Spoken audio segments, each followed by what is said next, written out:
Good evening, everyone. Thank you for joining us for the Huntersville's regular board meeting. We'll now call this meeting to order. I would like to ask all of those in attendees if you wouldn't mind pulling out your cell phone, putting it on vibrate or turning it off. Greatly appreciate that. We all up here will do the same. And now if you would join us for a moment of silence.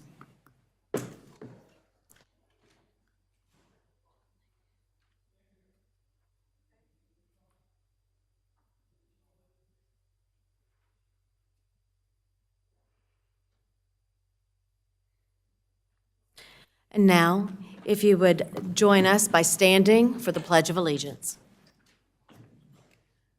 I pledge allegiance to the flag of the United States of America and to the republic for which it stands, one nation under God, indivisible, with liberty and justice for all.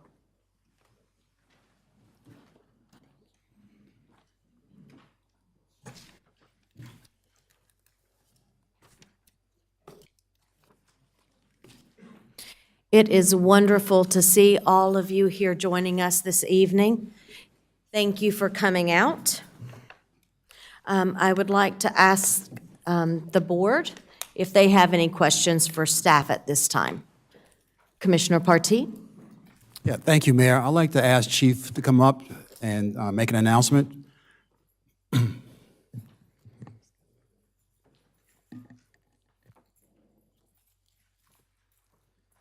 Thank you. I just wanted to invite everybody out. Tomorrow night's National Night Out. You know, we postponed it. There's two National Night Out dates a lot of people don't know about. There's one late summer. We're trying to early fall, you know, to beat the heat. We've had a couple really hot National Night Outs, so weather's looking good. We're going to try this out. So it's at the Huntersville Athletic Park. Starts at 5 o'clock, and we're going to have a lot for the kids and a lot for everybody. I know there's ice cream and police dogs and a helicopter I think is going to be out there, and a lot of things going on. So come out and meet your neighbors and enjoy National Night Out if you get a chance. Thank you.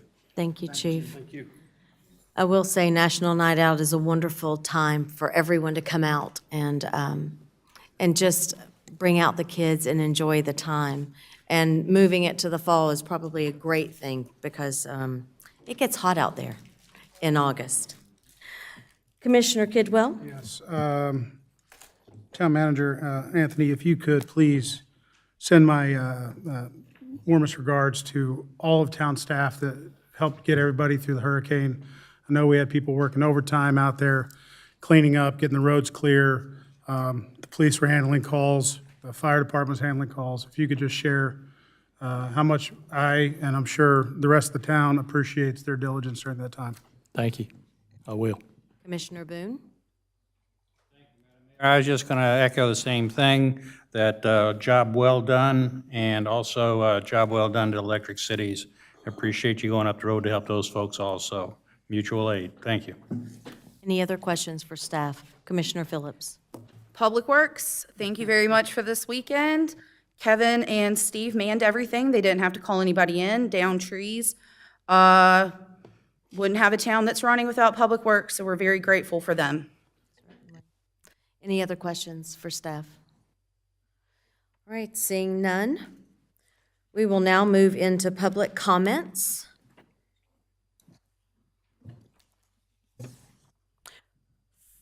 First signed up is David Torres. Yes, please. As you come, you have 3 minutes. Please speak into the microphone. State your first and last name and address for the record. David Torres. I live at 8923 Cinder Lane in the Tanners Creek community.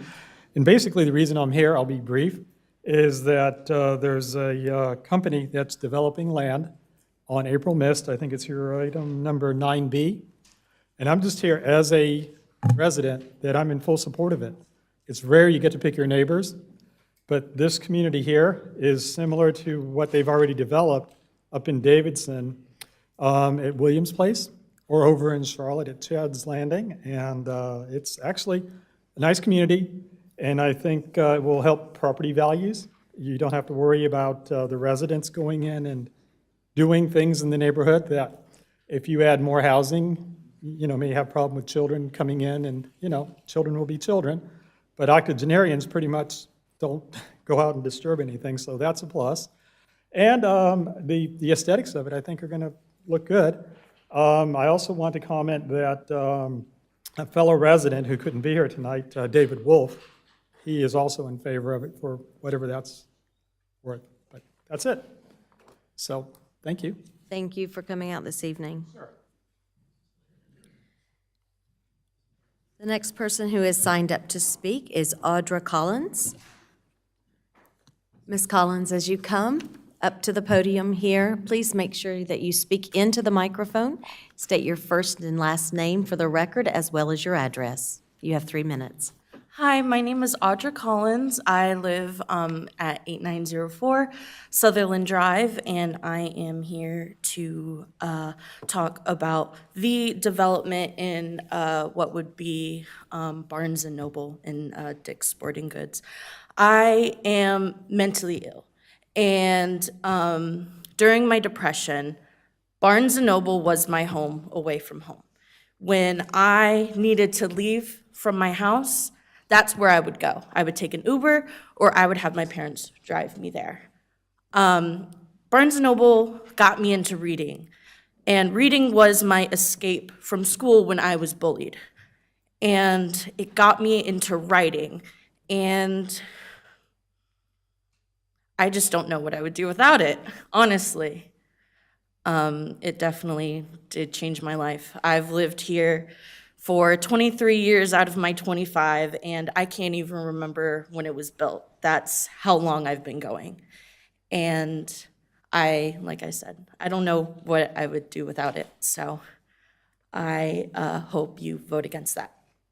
I really appreciate that. Have a good evening.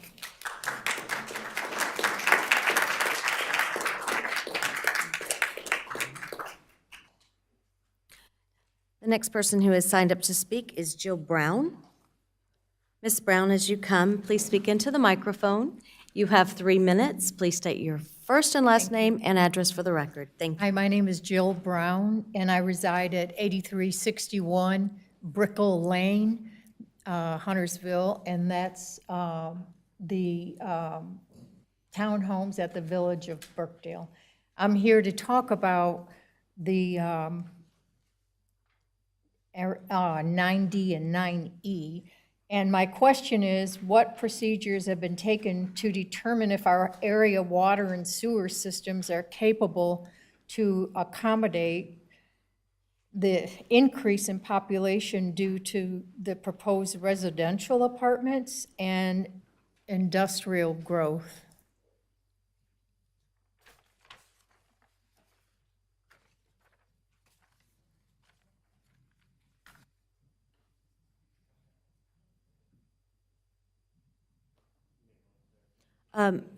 This isn't a back and forth. If you would just finish your comments. Oh, I'm finished. Oh, that's all you had left? Okay, one question. Okay, commissioners, I'm sure that you have that. Thank you.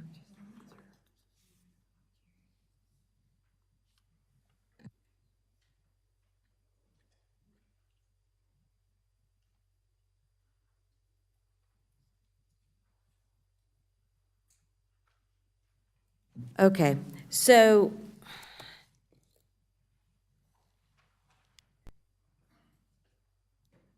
Ms. Brown, you came to speak in regarding the public hearing, correct? Along with Ms. Collins. I'm apologize to both of you.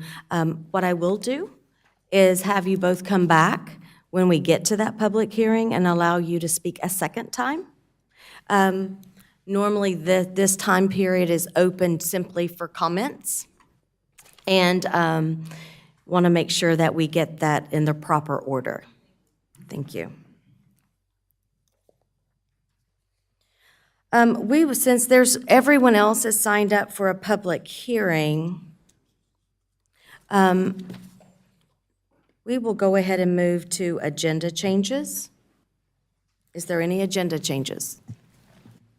Commissioner Boone. Madam Mayor, I'd like to make a motion to remove from other business item 10E is an eagle. Second. There is a motion and a second to remove item 10E from the agenda. All those in favor? Any opposed? Okay.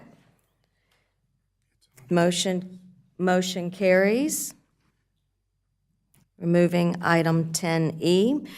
Is there a motion to adopt the agenda as amended? Motion to approve the agenda as amended. There's a motion and there is a second. All those in favor? Those opposed? Motion carries. Is there a motion for the consent agenda? Motion to approve the consent agenda. Is there a second? Second. There's a motion and a second. All those in favor? Any opposed? Motion carries. Now move to the public hearings. Here we go. We'll be conducting a public hearing on petition R22-04, a request by Jeremy Martin to rezone 1.29 acres located on Kramer Drive from neighborhood center and general residential to highway commercial conditional district. Yes, sir. I'd like to make a motion to continue this, or to defer the petition R2204 until January 3rd, 2023. This public hearing will be held at the Huntersville Town Hall at 101 Huntersville Concord Road at 6:30 PM. There's a 6:30? That's the time the meeting starts. 6. 6. See, I was late already. There's a motion and there is a Second. second. Any discussion? Seeing none, all those in favor? Motion carries. This public hearing for R22-04 will be continued to January the 3rd here at Town Hall. Commissioner Kidwell? Madam Mayor, point of order. Yes. Before we get into the public hearings, just a reminder, per our policy, each applicant has 15 minutes total, not including questions. That is correct. Everyone still good with that? Or that is our policy? Okay. Item 9B. Give me a moment. Conduct a public hearing on petition R22-03. You are not Mr. James. No, Mr. James is not able to attend, so I am here presenting for him. All right, Mr. Semino. Thank you, Mayor. Enter the staff report into the record. This is a request for Alan Springens and Hawthorne Devco LLC for 6925 April Mist Trail. The property is 9.2 acres plus. Today it's zoned highway commercial CD conditional district, and the proposal is to change it to neighborhood residential and RCD. The proposed land use is congregate housing for age-restricted people at 148 units. A little bit of history on this property. Back in 1991, this land was under control of Mecklenburg County. Town of Huntersville had not gotten its zoning jurisdiction out to that area. And Mecklenburg County actually approved a subdivision out there, and one of the components of that subdivision was this track in question. So what you see on the left-hand side is a shopping center that was part of that 1991 plan. When the town of Huntersville's zoning jurisdiction came out to this area in the late 1990s, the town had to accept that plan basically and zoned it highway commercial conditional district so that they could build according to the design that was approved by Mecklenburg County. Back in 2006, there was a approved rezoning by a developer. They wanted to convert this land back to neighborhood residential from highway commercial. What they wanted to do was move the highway commercial up to Hambright and Beatties Ford Road, an intersection of two thoroughfares, because in this particular area, which it only fronts Beatties Ford Road, it's not particularly desirable for a commercial development. It's hard to get one to locate. The town did rezone that property, and actually they switched the zoning. They put the commercial up at Hambright and Beatties Ford and they put this as neighborhood residential. However, a court reversed that, and under the court ruling, this had to revert back to the highway commercial conditional district. Okay?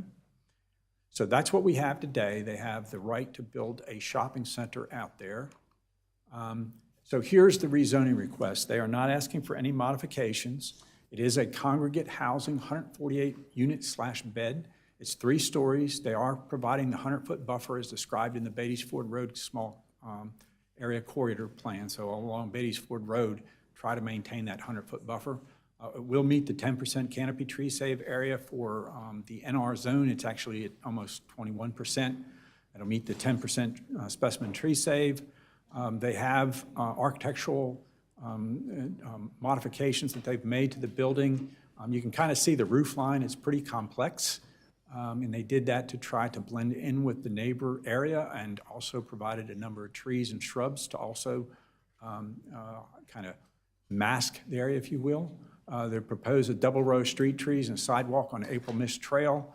And at this point in time, there is a proposed emergency connection to Cane Branch Way. So that's just an that's not a street, that's not gonna be, it's gonna be only, at this point in time, emergency access only. So there'll be like a gate that is still being worked out with the fire marshal, but that's the plan as it exists today, okay? And by the way, that street just dead ends right here for the next development. So the intent, again, is not to take a street through here, but just have an emergency access only for fire marshal. I mentioned about the architectural drawings. This is a 3-story building, so this is a section, just kind of give you a sense on April Mist. The property actually goes down, so it's a 3-story building, and here's the elevations of the house. That combined with the trees that are in the development kind of mask that area, if you will. In your agenda packet, they had architectural renderings from different locations. This View H is basically from Beatties Ford Road looking back into the property. I won't go over these. Perhaps the applicant might go over them, but those were all included in your agenda packet. And the Huntersville 2040 plan did recommend that this area be an activity center. The activity center includes a mix of non-residential and residential uses. This is removing that non-residential component. But the activity center also says residential uses include a mix of housing types. So now we have a real mixture because the senior housing congregate care is not provided for anywhere in Tanners Creek, so it does do that. The staff recommendation, although this is just a public hearing, we do believe that the rezoning request is consistent with various policies that were in your staff report of the 2040 plan. And as well as the Beatties Ford Road small area plan. And while it does remove the commercial uses, it does diversify the housing option further, and we would recommend approval. So this is the site plan. I'm happy to answer any questions that the town board has. The applicant is here, and they have some slides as well. They were advised it's 15 minutes, so I'm happy to answer any questions at this point. I apologize. Commissioners, are there any questions for staff at this time? Commissioner Phillips? I know that it can't impact this project, but a concern I do have is Neck Road and Beatties Ford. Are there any upgrades in the future to straighten that out, the curb, to make it a little bit safer as we increase our population? So I'm going to defer to Stephen Trott if there's any plans to do that.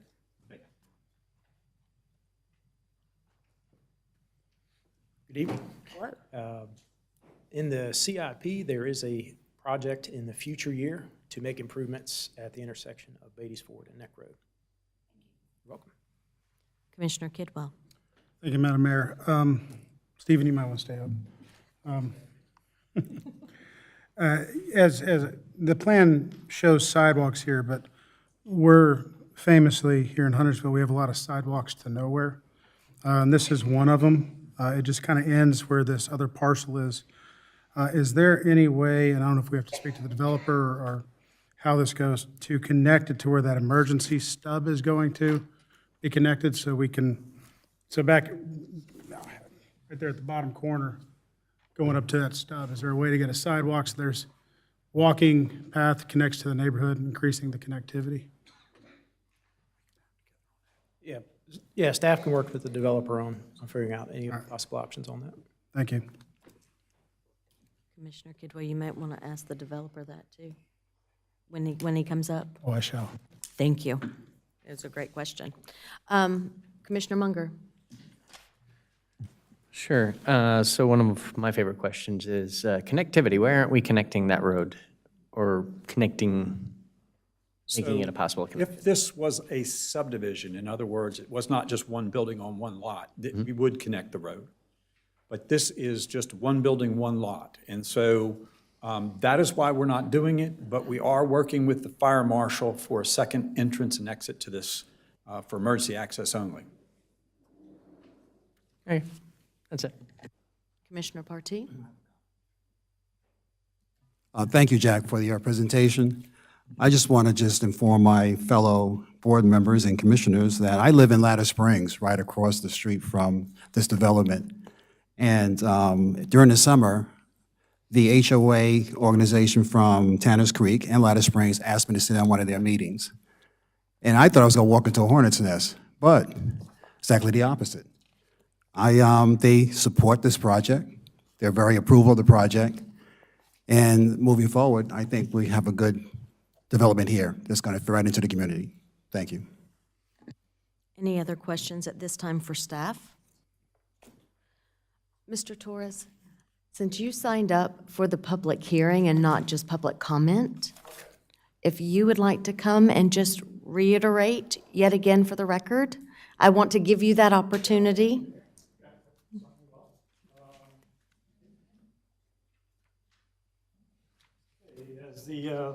As the gentleman has eloquently pointed out, all the benefits, Commissioner Pardee, you were at our meeting when we met with you guys. There really isn't a downside to this. To me, it looks like it's just something that will enhance our neighborhood. So yes, I personally, as a homeowner, am very much in favor of this, and I hope you all approve it. Thank you for your time. Thank you. Board members, would you like to hear from the applicant now at this time? Okay. Please come on up. Don't be shy. Yeah, how do I do the slides? Okay. And if you wouldn't mind stating your name and address for the record. Sure. My name is Christina Znansky, and I represent Hawthorne, 2260 McKill Crest Drive Southeast, Salem, Oregon, 97302. Good evening, Madam Mayor and Commissioners. I appreciate your time. I will try to make this quick. I know there's a time limit. So first, I want to give you a little bit of background on Hawthorne, who I represent. The principals of the company have a 30-year history in the senior housing industry. They started in the early 80s, developing specifically this type of senior living. And one of the things that makes us unique is we are a development company, we are a construction company, and we are also an owner and operator. So we will not develop this and then sell it to some other company. It's our name from today until the day the doors open. And so for a little bit of history, we have about 85 buildings currently in operation in the United States. And specifically, we have 13 operating in North Carolina. The closest one to this site is in Davidson, Williams Place on Lake Norman, which opened, I think, in 2016. And there's a couple in Charlotte as well. So to give you an idea of who we serve and who our residents are, the average age for our residents is 84 right now. Our target market is late 70s, early 80s, generally in good health. They typically live within 10 miles of the site, so they're already a part of your community. They tend to be widows or widowers. We have about 20% couples who move in. Now, at this stage in life, a lot of our residents don't drive, or they're sort of at that moment when it's time to give up the car keys, it's time to get some assistance, but they're still able to dress themselves and medication. They don't need help with things like that. But they're interested in a new environment, in community, and combating the isolation that comes from seniors who live alone. They seek this lifestyle by choice, not by need, so it's a little bit different than assisted living and memory care. So to give you an idea of what the suites are, so I know we talked about 148 units. I want to be clear, these are not apartment units. They are suites. They have kitchenettes with a 3/4 fridge and a sink, but there is not cooking facilities, there are no dishwashers, there are not laundry facilities. Those kitchenettes give them a place where they can have some snacks and coffee and that sense of independence, but really, it's about the services that we provide. We have studio, 1-bedroom, and 2-bedroom options. More of the 1-bedrooms than the 2-bedrooms, because again, most of our residents are single. And we provide weekly housekeeping and linen service. And our meals. So the meals for residents are served in a central dining room for 3 meals a day, and they're chef prepared. There's also a private dining room that's available to be reserved for private events, maybe a birthday, Mother's Day, things like that. So part of the Hawthorne suite of services is we have on-site management that's available 24 hours a day. Inside of the units are emergency pull cords. There's one in the bathroom and there's one adjacent to the bed. So if a resident needs assistance, it notifies the manager on duty first who can come and help a resident in need. We also provide a luxury van transportation, a 15-passenger van that can take residents to doctor's appointments, to church on Sunday, to shopping, things like that. And one thing I want to talk about is our traffic volumes. We have very low traffic volumes. Part of it is the age and demographic of our residents. Another key component is the van transportation that's available for resident use. And the other part is those peak hours where Beatties Ford Road and April Mist are really busy, our residents are having their meals. They're not out on the roads, they're not out shopping. They're at home eating with their friends. About 30% of our building is common shared space by all residents. This is a key component to our model. Our job is to get our residents out of their rooms, interacting with their friends, and being involved in daily activities. We have an on-site activities director who has a constant social calendar of classes and events. There might be yoga or Tai Chi out on the lawn. So what you see here is our TV room and our gym. We have an on-site movie theater, complete with popcorn machine. It's very popular. And this is a little bistro that's in our common areas. This actually does have a full stove. This gives grandma a chance, if her grandkids are visiting, to make cookies, or our managers can have an activity that they're doing with the residents. It also has an ice cream machine that is also very popular. Here is our library and our game room. And one of the things that's also part of the Hawthorne program is this is all included in one price. It's not a la carte. You don't pick from a menu. Everybody's services are the same. It's 1 monthly fee. It's a standard 12-month lease. All utilities are included except personal phone, and there's no costly upfront buy-in or deposit that has to be made. It's just first and last month's rent. So staff already talked a little bit about the site plan. We have spent quite a bit of time and thought and consideration into how this site has been developed. The building has been located to be closer to Beatties Ford Road and April Mist. One of the things that we talked about during the pre-development meeting was the location of the building up against April Mist Trail. We worked with staff and added a plaza element and open space, which allowed us to push the building farther away from the street while still meeting the design standards, which gave us greater building setbacks and buffers. I'm gonna go through a couple of things and I'm gonna try and go quickly. So Beatties Ford Road, there's the 10-foot multi-use path. We're maintaining some of that existing vegetation while also cleaning up the frontage and providing street trees. Along the back of the site off Cane Branch, we've also maintained and increased the buffer along this area. Where we are impacting the buffer, we are doing evergreen screening and shrubs to help fill in those places where we've done some grading. And as staff mentioned, there is a connection here for emergency access, but it allows Cane Branch Way to still maintain its sort of quiet, dead-end feel while still giving that connectivity.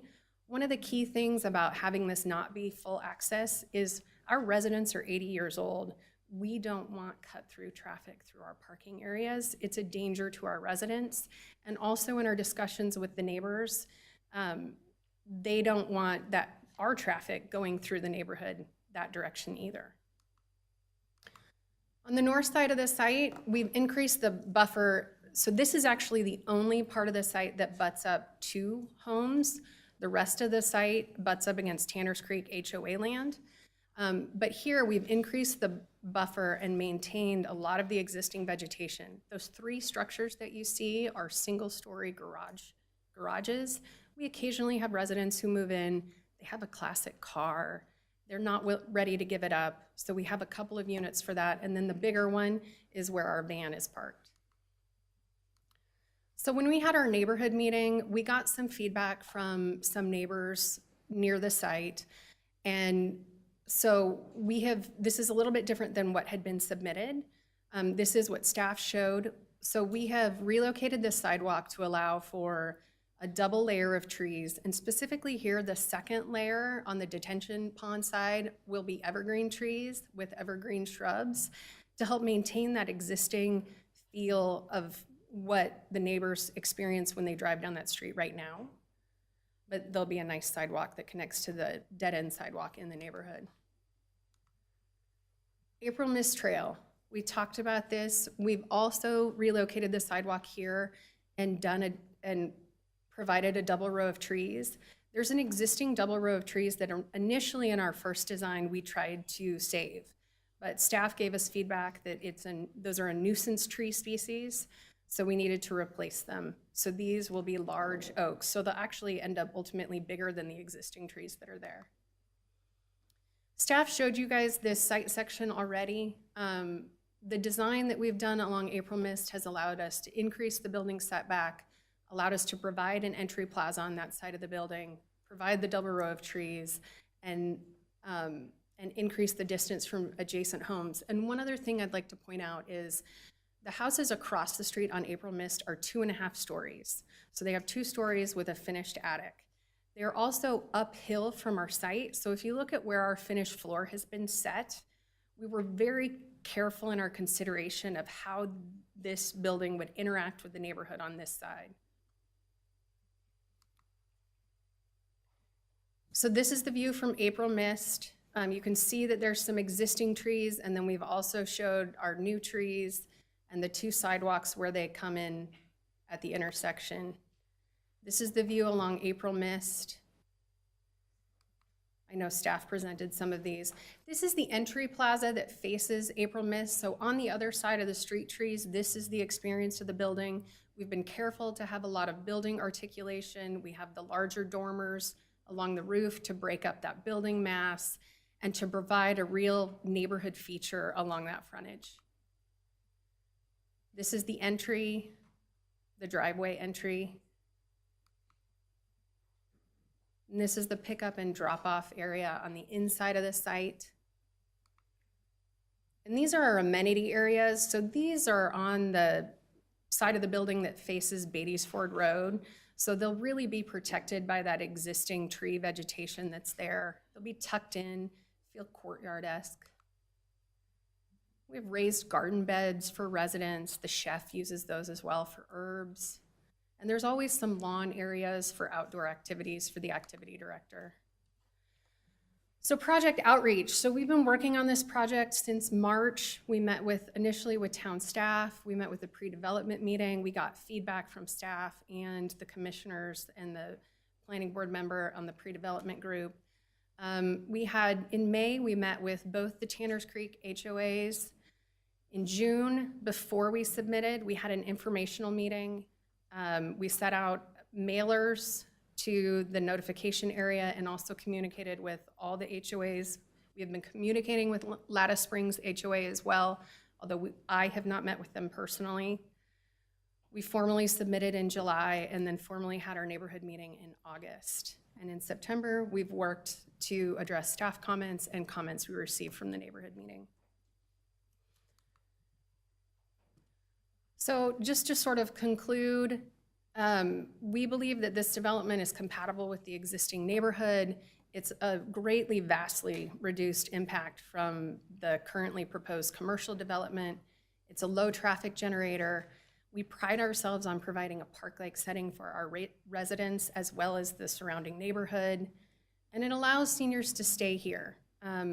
We have looked at the demographics of the area. I know you guys in some of your other hearings have talked about all the senior housing projects that you guys have that have come before you. And I want to be clear, these are not apartments. This is really a community model, and that's what really matters here. And I've gone, based on some of the feedback you guys have had to other developments, I just want to point out that when we did our market study, within 3 miles of this site, there are 850 75 and above year olds in this community. When you bring that out to 5 miles of this site, it's over 3,000. So these residents are here in your community, ready for the lifestyle that we offer. And our other 13 buildings in North Carolina show that this model has been successful. We've been really proud of the developments that we've done here, and we look forward to bringing this to you. Thank you very much. Commissioners, do you have any questions for the applicant? Commissioner Partee? Just one question regarding security. What safeguards have you implemented to protect the ice cream machine in the dining room? I live right across the street. That's fine. What security do you have for the facility in itself? Thank you. So our building operates very similar to a hotel in that there are key card accesses to all the building exits and entrances, so residents can come and go freely. But the visitor entrances are monitored by staff, and then they are locked after hours. Any other questions? Commissioner Kovacs? I wanted to say thank you because I was at the pre-development meeting and I do see a lot of the things that, I believe it was Commissioner Munger was with me. A lot of the things that we brought up or had comments about have definitely been addressed, and there's been a lot of communication with the residents, so thank you for that. I wanted to know if you know the cost of these yet, price range? So this building will probably, it's 2022 now, we'll probably start construction in 2023. It'll open in 2025.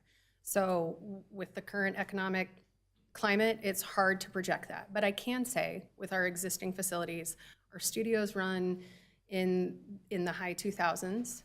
And then our 2 bedrooms can be 5,000, but our average rent is about $4,000 a month. And again, that's all utilities, all meals, all the services. Of course. Will you have any low or affordable housing in there, or is it just strictly all? It's all market rate, but because we offer a lot of different sized units, there's a wide variety in price ranges that are available. We once had a neighbor who called it a stationary cruise ship. And what I liked about that is whether you have an ocean view or an interior view, the rest of it is the same. So regardless of whether you have the smallest studio or the biggest 2-bedroom, the services, the meals, the amenities, the care that you get is the same. Commissioner Munger? Hey, how are you doing tonight? I had just a couple of questions. One is on the paperwork, and it's just going to bother me, so I have to ask it. Exhibit A, capital contributions, Hawthorne IL Propco LP, which you represent, correct? Okay, say that one more time. Hawthorne IL Propco, LP? I represent Hawthorne Devco LLC, who is currently under contract to purchase the land, and Hawthorne Senior Living is the operator. Okay, then you may not know the answer to this. So I think what you're talking about is the management company. Okay, because on this it says capital contribution of $10, which gives them a ownership percentage of 100%. Oh. And I'm just looking at this like, surely you're investing more than $10. Oh, And I think that's in the management contract, so I'm not super clear on that. I can get back with our team and find out what that means. That'd be great. I have a feeling it's a hoop that people have to jump through and they're just filling out something. And we kind of got branded tonight with something, so I want things to be 100% clear. If you're putting $10 million, I want to see that number say $10 million. So that's in, what you're looking at is the management agreement Okay. between the LLC, the ownership LLC and the management LLC. Doesn't relate to the contributions or capital improvements planned for here. You're correct. This is a $30 million project. That was my next question. $30 million is the overall investment. Perfect. And my last question, relatively simple. What are the van transportation hours? Oh, that's interesting. I haven't heard that before. I'm not completely sure. Our front doors, I know, are open from 8 a.m. to 8 p.m., but I can definitely get back with my operations team and confirm that. Yeah, just get back to us. That'd be great. Thanks. Any other questions? Commissioner Kidwell? Thank you, Madam Mayor. I think you heard my first question. We were sitting in the back there about the sidewalk connecting to the stub for the emergency traffic. So I know, as I said, my mother ran a retirement facility. They like to go walk sidewalks. They get their steps in, exercises like that. But on the second fold, it's to keep, because you're close to a high school, people who might be walking to school, riding their bikes, keep them on the sidewalks, out of the parking lot. If you could just work with staff in that discussion about connectivity. And you've mentioned several times 80 plus, 80 years old, but this is an age-restricted home. What's the minimum age? So typically it is 55. That's just what it's written into our lease agreements. That does allow for some flexibility. We often have couples with a age gap. But the big thing I will say is our target market is not 55-year-olds. 55-year-olds don't want a unit that doesn't have cooking facilities and don't necessarily need the level of services that we're offering. So I understand that. I just, wanted to be clear that, it's, when we say age restricted, we're not saying you have to be 80. you do not have to be 80. All right. Thank you. Any other questions, Commissioner Boone? Madam Mayor, I have just one question. Most of the senior living facilities in Huntersville, if somebody falls, it takes a Huntersville firefighter to come and pick them up. If your facilities, if one of your residents falls, will one of your management team be able to pick them up, or will you have to call a first responder? Well, that typically would depend on what happened. One of the concerns that we often have is if somebody does fall and they're in their mid-80s, they could have broken a hip. So our managers have to be careful that they're not doing more damage by assisting a resident. But we know that having residents in our facility reduces the number of emergency calls from seniors who live on their own, because our managers show up first when it's their oxygen tank isn't working or they need assistance in the middle of the night. Our managers are there first. When it comes to falls, we do have to be very, very careful that we don't injure our residents. So that's a difficult one to answer. Commissioner Phillips? I only have two. Have you guys spoke with Hopewell High School already about the parking? Because I know Tanners Creek has issues with students parking there. And I know you guys have limited spaces. So I didn't know if that's something you guys have already taken into account. The high schoolers would be trying to use your parking lot? No, so I know that David Wolf has been working with the high school, and he and I have been missing each other in the last couple of weeks, because I know they had the HOA had a meeting with the school to talk about some of the issues that they've had with the high school, and I haven't had a chance to touch base with him. We have been warned that high school activity might be something that we'll need to monitor once our building is in operations, but we don't have an exact plan for that yet. Okay, actually I have three.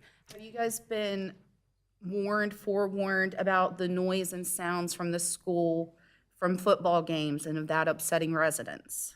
That definitely won't upset residents. In fact, I can easily see that Friday night football will be an activity that our residents will want to go to. That's awesome. That's awesome. And then my third is, I love that you guys have a beauty salon. I've never seen that up here, so far. what services will you guys provide? I just think that's the neatest thing, because when my grandma was in assisted living, it was a chore to take her to get her hair done, and that took away some of her independence. So I love that you guys are mindful with that. Well, so historically, it was just haircuts, but our salons, I mean, just due to demand, our salons have actually expanded, and we have a new design that we're implementing that allows for manicures and pedicures as well. That's so cool. All right, thank you. So I do still have, I do still have a couple of questions. Folks, please keep the roar down. Thank you. Access to the detention pond. Is there access when you're wrapping that detention pond with the trees, et cetera? I was trying to see where that potential opening would be. I'm trying I know we went from something fun like the salon to detention ponds, but but taking a look here and just where that access is going to be, since there will be regular maintenance that will have to occur. So it's interesting that you bring that up. We have been working on that and figuring out exactly where that design is. Our civil engineer is here if we want to get into some of the more technical questions. We do know that we need to have access, and we're still sort of negotiating exactly where that's located, because we also want to provide screening for the parking areas and also the storm pond. In our last design iteration, the access is from the inside of the site, so there will be from our internal drive versus from April Mist. So the landscaping that's along the road frontage will not be impacted by the storm pond access. Okay. That's really what I was trying to get to, making sure that the sidewalks weren't messed up once they were laid, and the trees, et cetera, would not be disturbed. Do you think that you'll be going in? I'm trying to figure out how you get in there with equipment. It would probably be accessed from those 4 parking spaces where the vehicle is parked. That's exactly what I was Provide wondering. a rolled curb so that the vehicle could get up over the top of that. Okay. Again, it's conceptual at this point, so there's still some work that needs to be done. Thank you. Jason Dolan, Timmons Group, 5648 York Street, Concord, North Carolina. Thank you. The other question that I have is regarding that van transportation. Is there extra costs for it? No, they're not. So it truly is all-inclusive? It truly is all-inclusive. I should clarify, the beauty salon is contracted. So it's a, It's an outside business. Yes, it's a small business inside, and there's contracted hours, and people can sign up for those services. So I should clarify, the haircuts and the manicures and pedicures are not included in the all-inclusive. They're not on cruises either. Great. That's true, they're not. At this time, I would like to recognize our planning board members. If you wouldn't mind standing up, those of you that are here, and introduce yourselves. And gentlemen, do you have any questions? No, ma'am, not this time. Not at this time, all right. Any other questions from the dais? Seeing none, we will go ahead and close this public hearing. Thank you so very much for coming this evening.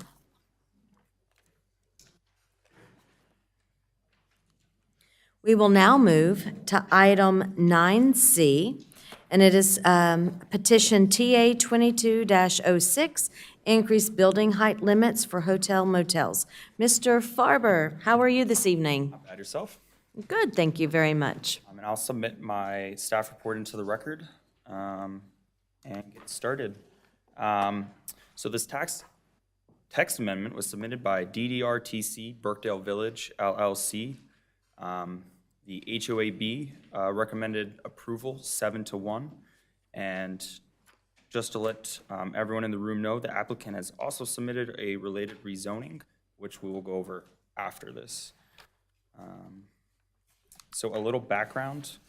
In 1996, with a much smaller population than today, the Huntersville Town Board adopted a new zoning ordinance with the goal of maintaining the town's small feel.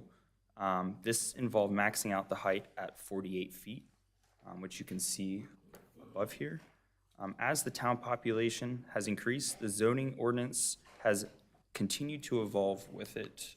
In 2008, the town approved the max height of 182 feet or 13 stories in the transit-oriented development zoning district was for the Brighton development. In 2018, the town approved language allowing hotels within the highway commercial district to exceed the max height up to 6 stories with a special use permit. Today, the applicant is proposing a text amendment that would allow hotels and commercial uses in an urban workplace building up to 145 feet, along with the associated parking decks up to 70 feet. For this to be allowed,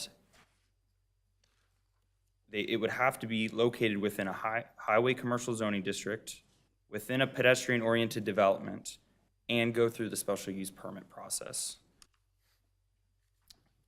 On top of the previous 3 requirements, the associated parking deck would not be able to exceed the lesser of the height of the associated hotels or urban workplace building in 70 feet. And any portion of the exposed parking deck, as you can see up here in the red, would have to comply with additional architectural requirements, such as using facades that resemble the architecture of buildings within the development, as well as screening any openings with decorative elements, and provide at least a 4-foot parapet wall on the top floor if it's open air. And this is showing a map of the existing highway commercial zoning districts within the town. And this showing the map of Birkdale Village, which is currently the only pedestrian-oriented development currently in the town of Huntersville. A pedestrian-oriented development is only allowed within the highway commercial zoning district, as I just showed you, and it requires 1 parking space per dwelling unit to be placed in a wrapped parking deck. The parking deck must be wrapped with attached homes, apartment buildings, and mixed-use buildings, and 20% of the habitable first floor space must be commercial uses.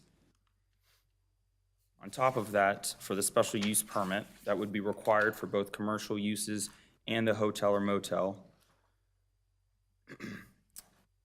The structures must be separated by no less than 3 times the height of the proposed structure to the closest lot line of an adjoining residential and mixed-use zone. And here's a map of Birkdale with the existing buildings where this is being proposed, or where the rezoning is being proposed, showing the distances to the nearest residential lot lines. And if you guys have any questions, I can answer those for you now. Would you go back one slide, please?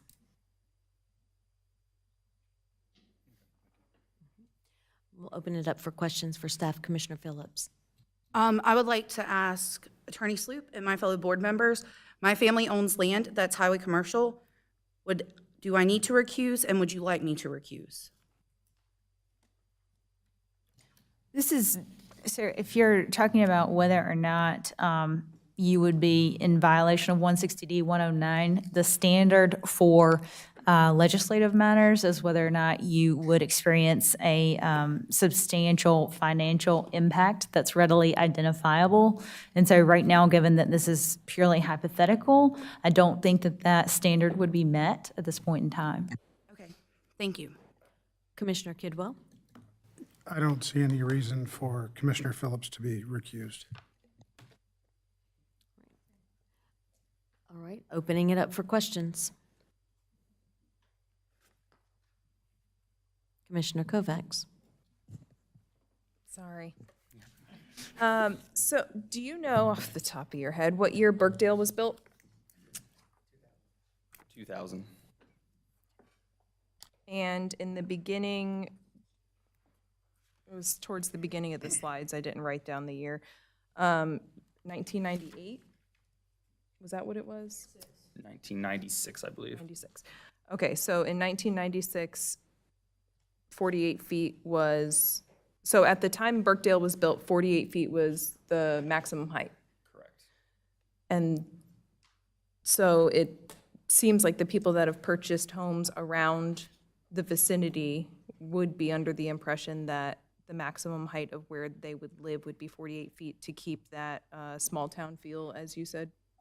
The intention of the 48 feet was for the small-town feel? At the time of the rezoning, it was That was the 48 reasoning? feet. That was the max height. Okay. And this says there's no other pedestrian-oriented areas currently. Yes. Mhm. But for the next thing we have to discuss, this would have to be done first, an entire text amendment for one project? This text amendment is specific to just allowing the height to go above the current But 48 we have to feet. change the entire height allowance Correct. to even see the next project. Mhm. This would have to be approved first. I had a question, I don't know if it would necessarily be for you or the applicant, but I was reading on here, reasons for requested change, that the proposed amendment is consistent with the goals of the community plan, including transportation, improve streets and sidewalks, and expand transportation options, and I just wondered how that correlated with taller buildings. I will leave that for the applicant to answer.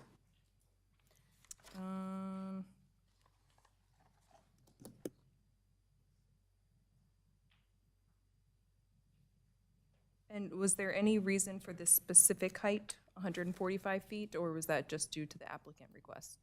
Due to the applicant request. And I believe they do have a presentation. I wasn't sure if they were going to wait until the next. Are you going to do the? No. Okay. Then those are my questions. Commissioner Kidwell? Mr. Farber, thank you for the presentation. 145 feet, how many stories is 145 feet? I'm not going to be able to answer that. As from previous presentations, I believe that can change based on the type of building used. All right, so, yeah, I wanted staff to answer. I can do the math. I guess any other questions that would be directed towards? Commissioner Munger? Yeah, I think I just have two that are staff-specific at this point. Have we approved any other buildings this height or taller anywhere else in the town of Huntersville? No. Not in Brighton? One No. exception would be the tower at the ABB, which is now Southwire. That is 402 feet. Okay. And what, if anything, will be done to address potential light pollution from new buildings of this height?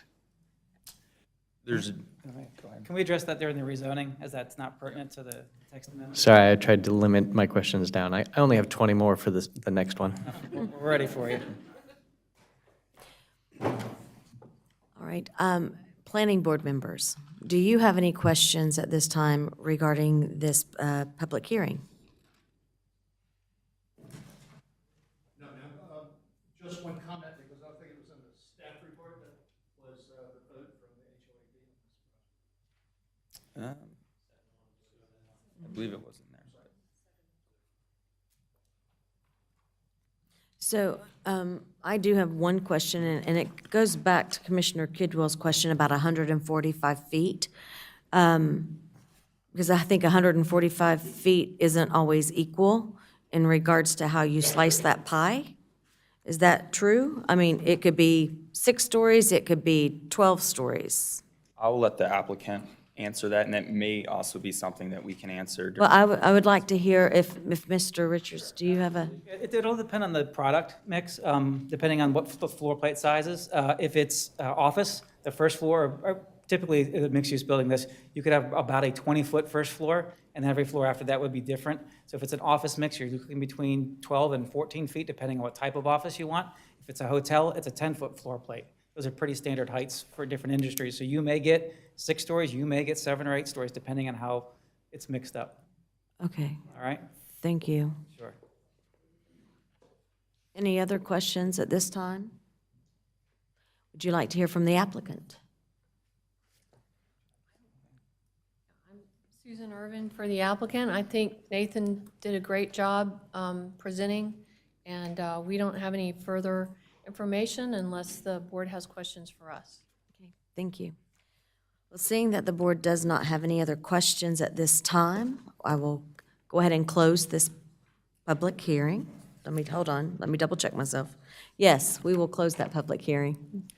And we'll now move on to item 9D, which is a public hearing on petition R22-01.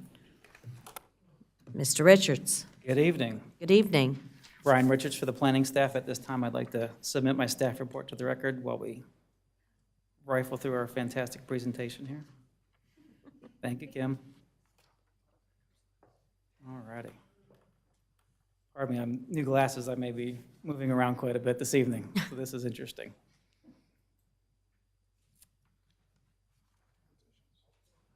Couple more.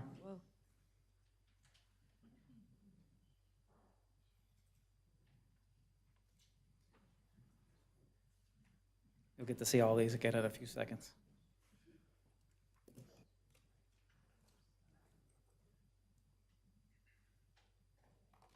Here we go. Thank you. So we're here before the public hearing for R2201, which is it's Birkdale Village. The applicant, again, is DDRTC, Birkdale Village LLC. You can see this is located just off the north side of Samford Road on two parcels that is about 8.82 acres. I'll give a quick brief history of the rezoning of Birkdale Village. The original rezoning was back in 1996. It was 9607. That's not shown. I was not able to scan it. It's not in good health. If I were to run it through the scanner, that would be it. So I'm going to try to get a picture for the planning board meeting, but I need to get a better camera than my phone. So what you have there on the left is a revision that occurred in 1997. You can see the general shape of what we know of Birkdale today. And then the one to the right of that's R0103. That's a lot more tied into what was done today. Back at this point in time, there were separate actions for rezonings and sketch plans. So there would have been two separate motions. Today, they're paralleled together. The staff's allowed to administratively approve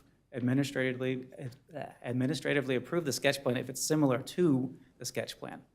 So I'll talk about the sketch plans in just a second. As part of the original design guidelines for Birkdale Village, the elevations of these buildings were to be commercial and residential components, and they're supposed to be designed together to create a town center. A lot of people can take town center a lot of different ways. Typically, what we've heard from a lot of the residents and folks today is that Nantucket, New England feel. But if I want to point out letter B, these elevations are to include changes in building heights, orientations, roof lines, and other facades and articulations. These changes will provide a strong sense of pedestrian scale and orientation in creating an urban center, which in concert with the sidewalk and street development will foster a town center theme. So that's where a lot of that can get reinforced. I did speak to the original designers of that. That was not necessarily their intention. They did not have specific architectural elevations in mind. If you look at where Dick's Sporting Goods and those things, you can tell it's a little bit different feel than down that main path. I do want to point out one of the drawings that they have for the typical elevations on the sides, that third bullet point down. It says 1, 2, or 3-story elevations are typical. Hotel conference centers may exceed 3 levels. As we know, a lot of those buildings are 4 stories along the main pedestrian way with the utilizing the shop front, shop front building place that's there. So you can see similar, but I don't think we have very many of the buildings in Birkdale that look exactly like this. So they took this into consideration when designing and putting together the original rezoning package that Birkdale was going to transform over time. So they did not have all their users in place when they originally came in. So as they brought tenants in, they could make it adapt depending on who was the end users. So we have some of the sketch plan history. If you look on the left is the original 1999 designs, very similar to what's out there today. There was a small adjustment in 2001. And then there was an adjustment last year in 2021 near the center of the project. Along the way, there's been several staff-administered ones that were allowed by ordinance. So, project summary for this is 8.82 acres. It's currently zoned highway commercial conditional district. They're proposing to stay highway commercial conditional district. Current uses in these 2 parcels are commercial and office, but the proposed uses are going to be up to 350 multifamily units, 25,000 square feet of commercial, 150,000 square feet of office, and 125-room hotel. And the building types for these will be urban workplace. So this is basically taking, in a nutshell, what are we going to do here? This takes into account If text amendment 2206 is approved, in accordance also with that, a special use permit would be required. The existing parking deck that is behind Barnes & Noble would be removed and replaced with a 67-foot tall deck. The building that houses Barnes & Noble would be raised, and they would put a a office and conference center there that could be up to 145 feet. They do not have a user in place today. They're just saying this is as big as we would go. Across the street where the former Pier 1 Imports was, and I believe, I forget the new tenant that's in there now. That's it, thank you. That would be raised, and they could be replaced with a hotel that's up to 145 feet. Again, depending on the user, that could be various stories. I know they're looking to have a larger first floor plate, anywhere from 20 to 25 feet, depending on who the user is. And eventually, the Dick's Sporting Goods building would be raised, and that would be replaced with a mixed-use building with retail on the bottom and 350 multifamily units on top. Also, the existing parking deck behind there, it's a two-story deck, would be replaced with a 67-foot tall deck. Here are some provided elevations. These are what they potentially could look like. The applicant, since they do not have an exact user in mind, they have acted, these are perspectives, that these would generally represent what the buildings could look like.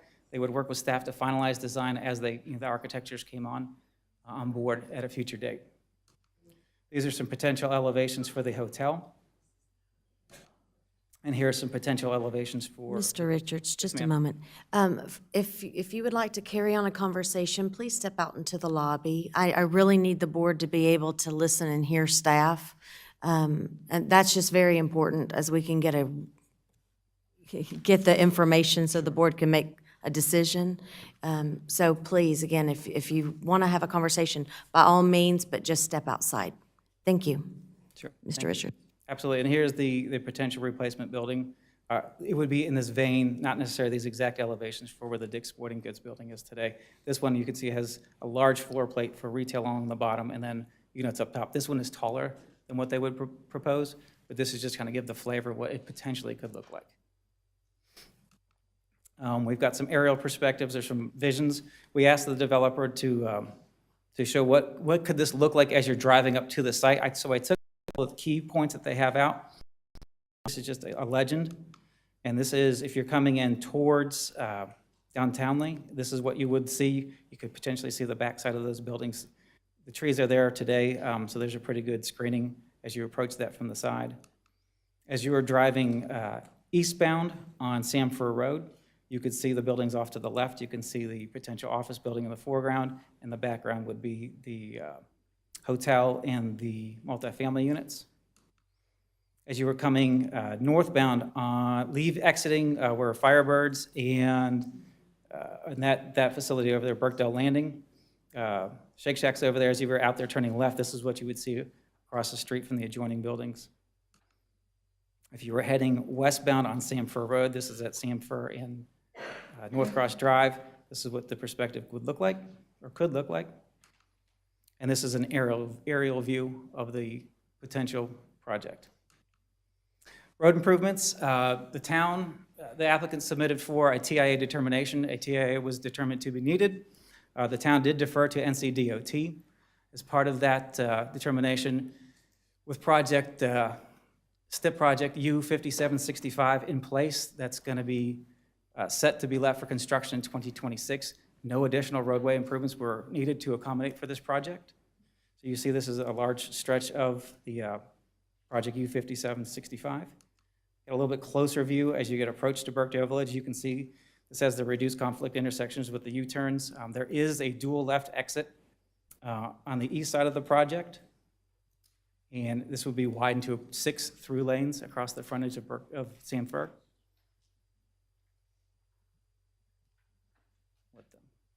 Good? Okay. Brief background history on nodes and intensification areas. Back in, previously before we had the 2040 plan, we had the 2030 plan. And that called for basically the center of town, the corridors along 77, 21, and 115 to have a higher intensity area. That's where Birkdale Village is located. As you can see, that's when we started introducing activity areas. You see there's 3 along Beatties Ford Road, 3 along 21 and a couple out on the east side of town. When the 2040 plan came online, we became much more pointed where those areas are going to go. So we've got activity centers are on the outside of the town, and towards the middle, we've got more mixed-use centers. And that's where Birkdale lies today. It's in the town core, which has a mixed-use center overlay.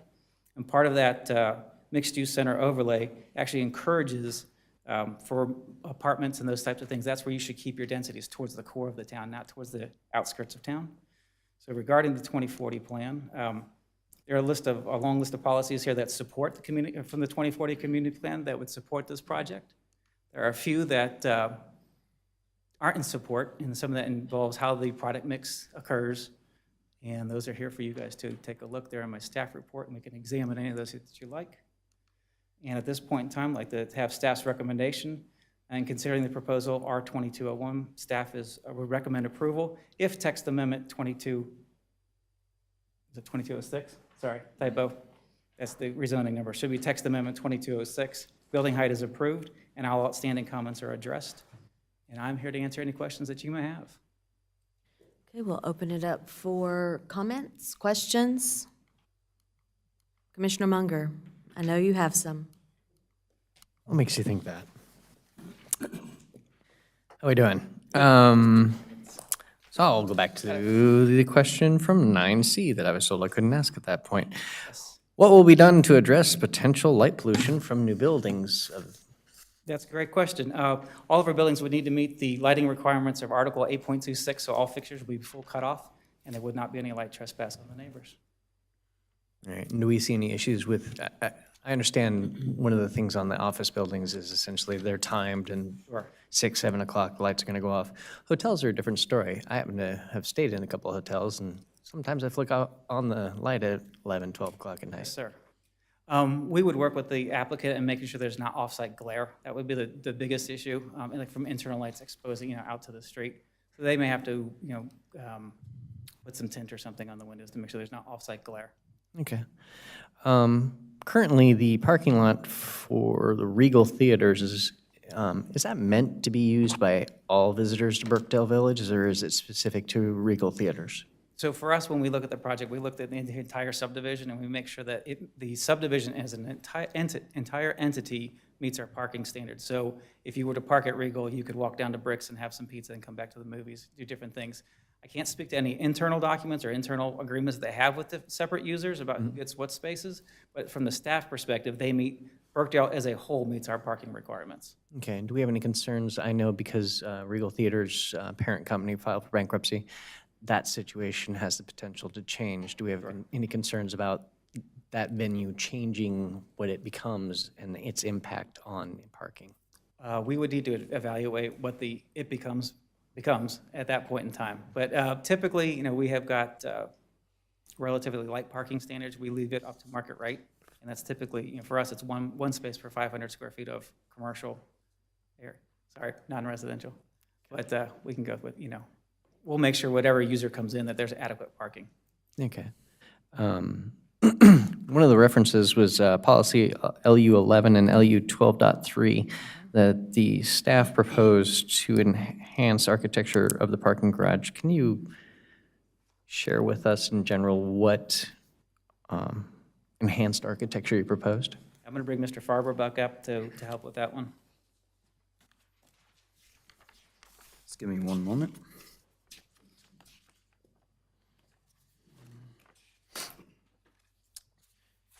Okay.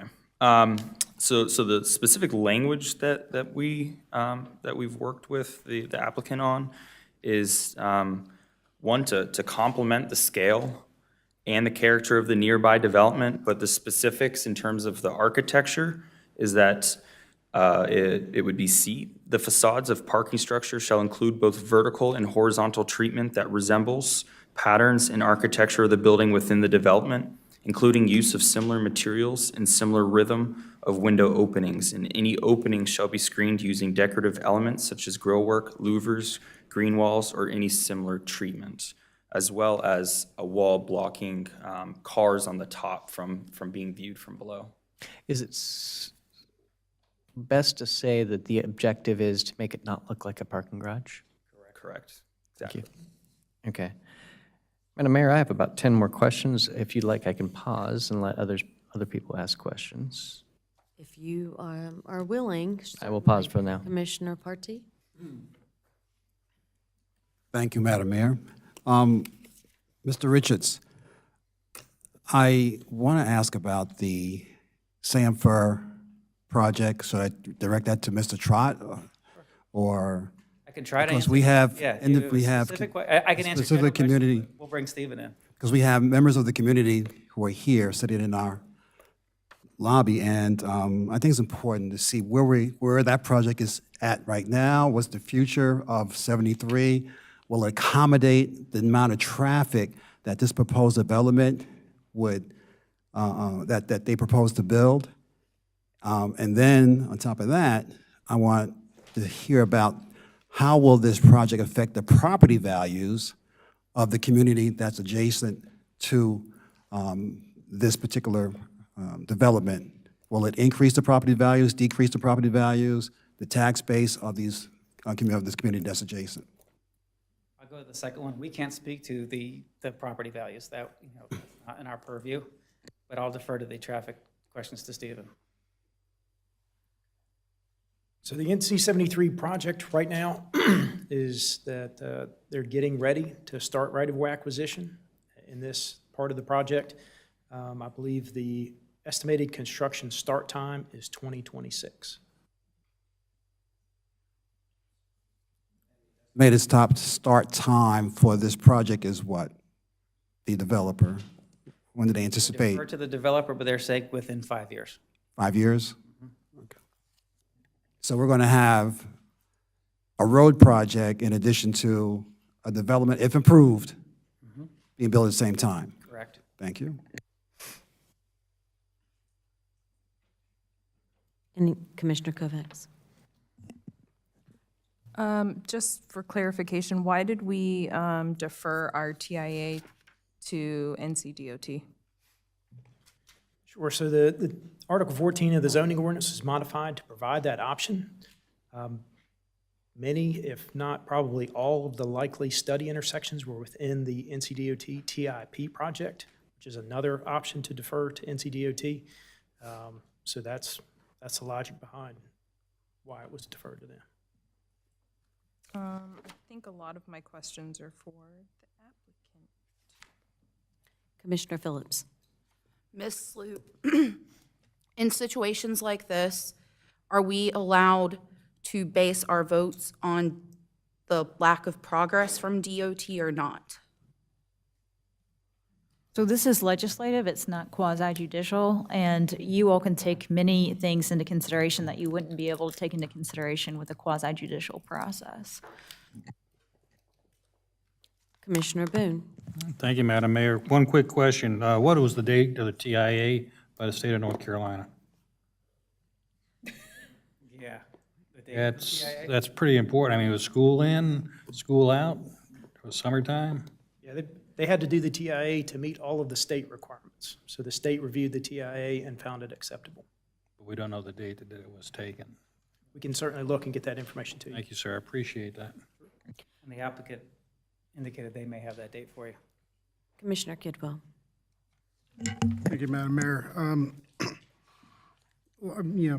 First of all, Commissioner Munger, you've brought forth some of my questions, so thank you.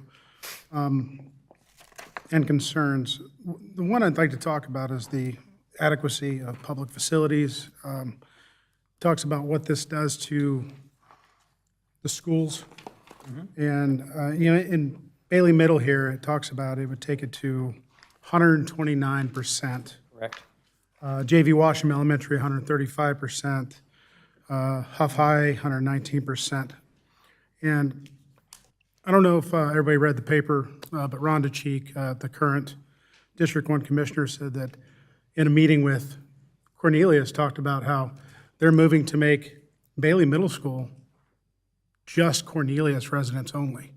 So if this is in Huntersville and it's putting 129%, where are those kids going to go? So I think I know you don't have the answer. Yeah, that would be a whole different model. Oh, yeah, and I think that's something for this board to think about, that if CMS, who has not been up here to give us a presentation, or emailed us a presentation, is telling Cornelius that they're going to get a new school and it's going to be all their residents. And I don't think it's proper. I think it's important that we keep that in mind when we're talking about future development here in this town that impacts that school if they're not going to be allowed to go there. Commissioner Kidwell, I have asked Ms. Cheek if she would come actually to our next board meeting to give us an update like she does with Cornelius and Davidson. So she should be up. I would ask her that question. I plan on it. Any other questions from the board at this time? Oh, yes, that's right. You do have more questions. Oh, yeah. I tried to be nice. You did. You were very nice. Can I ask one question before you do? Looking at one of the pictures that you had displayed, you had one coming down 73 from Denver, that one. How tall is that netting over at Birkdale? I'm just curious. That's a great question. I've been told it's 100 feet. So Okay. I've never gone out and measured it, but we've been told it was 100 feet. I've never hit over it. Just once, so. All right. That was actually my only question at this point. Commissioner Munger? Thank you.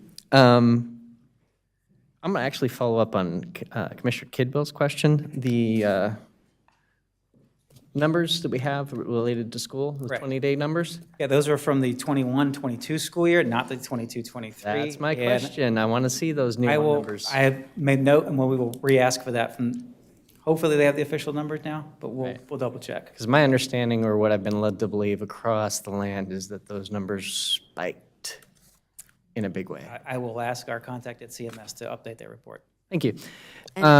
Sorry, go ahead. Just to let you know, I also asked Ms. Cheek about that and asked her if she would bring those numbers when she comes. Fantastic.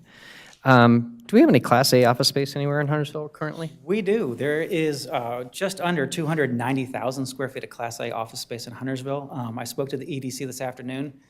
It's almost all gone. So there's And very can we little. clarify on what Class A is? Because I'm guessing not everyone in the room. I would defer to knows about Ryan that. and his team on that. But it's the higher end, Okay. nicer office, nicer end office space. All right. If memory serves, we actually held the neighborhood meeting for this in Delwood Center. Correct. Almost entirely based on the fact that we don't have any community convention space. That was correct. The applicant had a difficult time finding space to hold a moderate number of folks on a Thursday evening. And this might be an applicant question. How much space is this particular facility going to provide of that sort? I've asked that question, and they don't have a firm answer as they don't know the exact dimensions of that building yet. Okay. Shooting on down, are we actively considering extending Townley Road to North Cross Drive? That's something staff's discussed over the last, I've been here about 19 years now. That's a project we've actively talked about time and time again, but is not on our CIP at this point in time. It should be. When we say there are plans to extend North Cross Drive to Westmoreland Road, when is that scheduled to occur? Now. Very now. Right-of-way acquisition is currently underway, and they tend to, my understanding, the intention is to let the project in fiscal year '23. Okay, and this one's probably going to get a little bit more tricky, and Emily, you might want to end up answering this. What authority, if any, would we have to enforce a certain level rating of hotel? So if they basically said, we're going to put a 4-star in there, and they couldn't find the right 4-star, and they say, we're going to go with a 1-star because you approved it, and we throw our hands up and say, but we wanted a 4-star, can we stop it at that point? I will defer to Attorney Sloop on this. So with conditional rezonings, you can always ask the applicant for specific conditions to be included as part of the conditional rezoning, but they have to be willing to agree to it. Understood. Thank you. So, and this is probably going to get tricky, but, and probably again, Ms. Sloop, is there an option available to the town board to allow us to review the finalized plans and provide any further final approval after the rezoning is approved, or are we done once it's approved? So for rezonings, the town board approves the rezoning, and then once it's approved, currently staff then makes the administrative approval of the individual development permits, et cetera. So as long as what is presented as far as the plans match the conditional rezoning that you all approved, then staff would be issuing those permits. And so if you all wanted to make administrative determinations, you all would have to basically do a total overhaul of the zoning and subdivision ordinance and change administrative approvals to the town board. That's not recommended by the UNC School of Government because of the fact that if they meet the requirements, you can't turn it down. So essentially, you would just be adding processing time to all of those permits. So it would be complicating all the way back to quasi-judicial times 10. Exactly. All right, that's my questions for staff. Thank you. Quick question, Ms. Loop. So the importance of labeling out everything in the conditional rezoning is what is required? Yes, exactly. You would want to make sure that all of the notes on the conditional rezoning plan is what you all want. So if there's a note that's on the plan that you don't understand, you would want to get clarity on that before approving it. Thank you. Any other questions? Commissioner Phillips? So I know this touches Cornelius. Are you guys aware of anything Cornelius is doing within that area as far as development and how? I reached out to the Cornelius staff and I haven't heard anything yet. They would anticipate some additional residential development along the new North Cross Drive extension to Westmoreland, but they weren't aware of anything at this time. Okay, thank you. Sure. Commissioner Kidwell? Yes, Mr. Trott, hate to call you up here again. The Highway 73 improvements, once completed, I think our level of service on that road right now is pretty low, D or F. Do we know what? I don't have their traffic analysis. Okay, thank you. All right. Planning board members, do you have any questions for staff at this time? Thank you. Well, we also have several people who have signed up to speak. You know what? Let's go ahead and let the applicant come. They've got 15 minutes to go through their presentation, and then we'll go to the comments, public comments.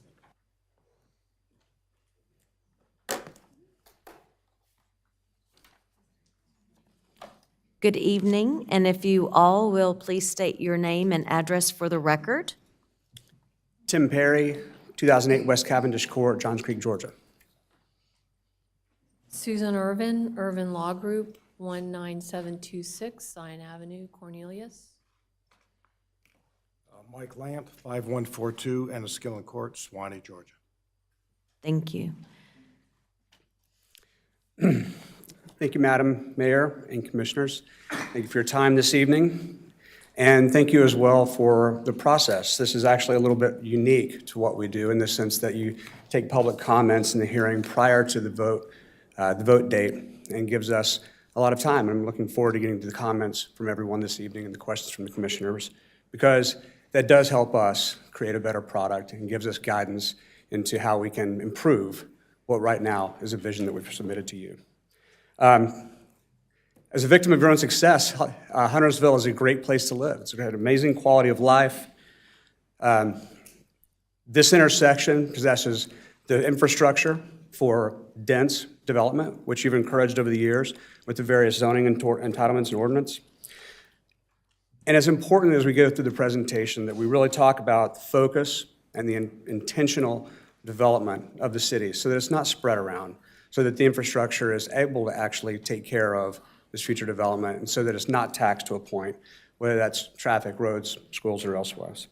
Our guests, as we've found on these properties, and we don't call them customers, we call them guests, they want the same thing. They may be there for a night in a hotel, they may be there for the afternoon as they shop, or a year as a resident, but what's outside the door is what is important to them. And Birkdale Village, while 20 years old, it has needed, and we've been injecting a good shot into the arm to continue making it relevant and continue the unfortunate slide that a lot of the tenants had been receiving over the last couple of years. Our investors talk about long-term commitment. Our investors in this purchased it in 2006. They've owned it now for 16 years and sought a time almost 2 years ago when we became your neighbors in North American Properties to invest in this and not let it deteriorate, to not let capital or time or tenants or lack of tenants come into it. And they saw that the vision for Birkdale Village had eroded. And as important as it is to the community, it's also important to the businesses that are located there. You'd had tenants like Lululemon that were essentially pop-ups that weren't even going to stay. You had a lot of vacancy in this center. There wasn't anybody that was backfilling Pier 1. There were sales that were struggling across it, and especially in some of those F&B. It is an interesting paradigm when there are businesses that succeed because of an attachment or a national presence, but at the end of the day, businesses are healthy, and we all want our local restaurants to be healthy. We want them to be there when we're there. And that takes a lot of pedestrian traffic. It takes a lot of feet. It takes 18 hours worth of activation every day, from coffee when you're walking the dog in the morning to catching the Monday night football game on Mondays. It's something that attracts people throughout the day, that is programmed and merchandised and creates an energy and an activation that is socially magnetic for the community and a great place to gather. That leads to a brand, and that brand is something we protect dearly. It's something we sought comments from the community as we went through the rebranding process, and it's something that's important to tenants. And the announcements for the future tenants that you've seen are 100% about their brand and their alignment with the values of the community and the values and the brand of the property. We say the 3 R's. Go into this. The 3 R's, if there's a teacher, I think I may have said this before: read and write and arithmetic. The basics. The basics of real estate, commercial, non-residential, non-single family real estate, are access, visibility, and parking. There are multiple points of access. There's obviously great visibility. And parking, next to maybe the fountain, is the #1 question we've gotten for the last 2 years. We need parking, we need to do this. It parks to code. Imagine what it might be like if there are actually, if some of the tenants weren't vacant, as it does fill up. And it's something that we've wanted and sought to address the entire time. Unfortunately, we don't own the Regal parcel, but we're using it anyway, and have gone through and spent about $20 million so far recreating and enhancing the public realm down the center. Taking out some streets. For those who have been there, this opened the weekend after Labor Day, and we have our big unveil on October the 13th. The next 3 things, the next 3 R's, if you will, are completing the mix of uses, creating that traffic that's there all day, driving sales. This is not rent success. This is all about driving sales and remaining relevant to the community itself. We have been working through this and meeting with HOA for the Greens next door over the last year almost. Our first meeting was November 2nd, so 11 months ago, and met pretty regularly on a monthly basis. I personally participated in the conference calls each month. We were able to increase our communication, whether that was a road closure or what was coming, and the improvements, or some of the improvements that you've seen as part of this presentation, have been actually shown to them in the past as well, specifically as we addressed parking, which is the #1 comment, right? Are there any plans to improve the parking? This stuff makes no sense. You've got to get on with it. We listened, and the long-term solution for parking has 2 routes. One that no one wants, including us, which is, I got to build it and I got to charge for it. The other is, something else has to pay for it. And that something else is the density, and that something else is the application before you right now. How do we get to enhance the parking on the back of another use and on the back of density? And that density is right where it should be. That density is right where it should be. It's at an intersection of an interstate highway and a state route.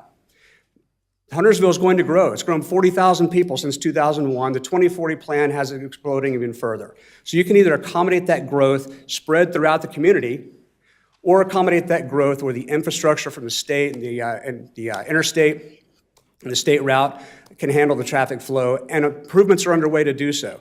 From a timing standpoint, the lady who spoke about Barnes & Noble, we agree, but they're closing. Dick's is closing too. Their power centers are no longer relevant in where this is. So we have to have a plan for dealing with those tenants.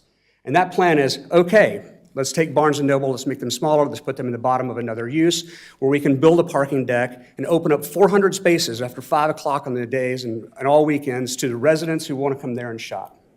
Well, we have to deal with that empty box at some point, same with Pier 1, and eventually, 5 years down the road, the same thing with Dick's. And that is what's driven this development plan, as well as tying in with these. Not to make a bigger construction scene out of the improvements that you see from the DOT, but to make sure that those improvements are enhancing the access and the traffic and the flow at the same time that the density is coming. Some of the things that this density, you can see more people, more traffic, and then it's not, I get this math all the time, well, if there are 350 units, so that's 400 people, or 400 people gonna make a difference. Or there's 150,000 or 200,000 square feet of office, is that gonna make a difference? Well, it's not those people. It's that they go down, they have breakfast. It's not those people. It's not just the residents or the office. It's that they go down and have breakfast. People come and meet them. Guests come and stay with them. People come for meetings. You'll never leave your office at Birkdale Village and drive somewhere else to meet someone because of the access and the amenities that you have there. And it's the same with the apartment residents. It's the same with the hotel guests. And right now in Huntersville, the hotel stock is primarily transactional. Can you find a hotel that the first thing you encounter when you walk in the door is not someone saying, "Chris, credit card, please"? That's a transactional hotel. And a lifestyle hotel, which is what we would brand here, is one that engages before you get there. Think about walking in the door and having to walk through the bar, the lobby, the fireplace, the experience, the VIP, whatever it is, to get to that registration desk. You're not there to check into your room. You're there to throw your stuff down and get back out. The space outside the unit or outside your office space or outside your hotel room is the real amenity. Commercial real estate has especially evolved post-pandemic into a vacation home. You know, you can get a lot of things at home, but if you get a vacation home, you just got to offer something you can't get at home. The ability to go to Starbucks or have lunch meetings. It's got to be, there's some amenity with it, lakes and mountains. Here is the activation, but people want that. They want to get out, and they want to enjoy it. We've seen, and you've seen delivered, some of the retail, the concierge that's there now, and anyone. You don't have to be a resident. Anyone can call, walk up, email, and say, I need a reservation that I can't get, and that's what concierge is there to do. Please use them. The screen that you've seen that we've done, modeling it greatly, if any of you have been to Alpharetta, Georgia, over a $500 million development we did in Alpharetta called Avalon.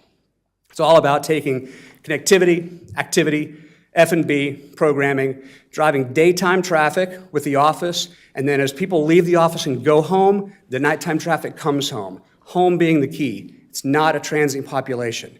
We have less than a dozen kids at Haven out of 320 units. Avalon has 576 units as one kid. And in the studies that were previously discussed relative to schools, almost all of those percentages were already the same. It's already 119%. The 10 students being added make it 119%. So this is not a big tool. These are renters by choice. They are people who may have sold their large house, have downsized, have a lake house, a mountain house, a beach house, want somewhere where their friends are, their doctors are, their golf club is, and a place where they want to come visit. But they're renters by choice. This is an office building we did at Avalon. I'm going quick. Parking upgrades.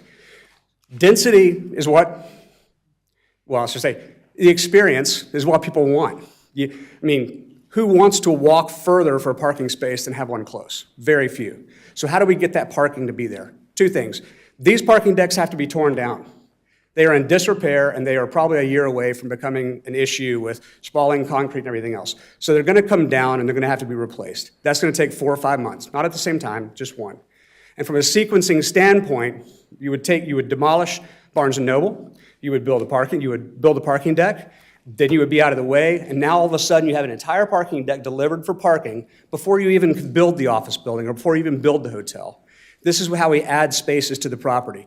You let the office building or the hotel or the conference center potentially fund the parking and fund it in a convenient place so we're not building decks way out on an out parcel or saying, park way out there and just walk around the buildings. That's convenient.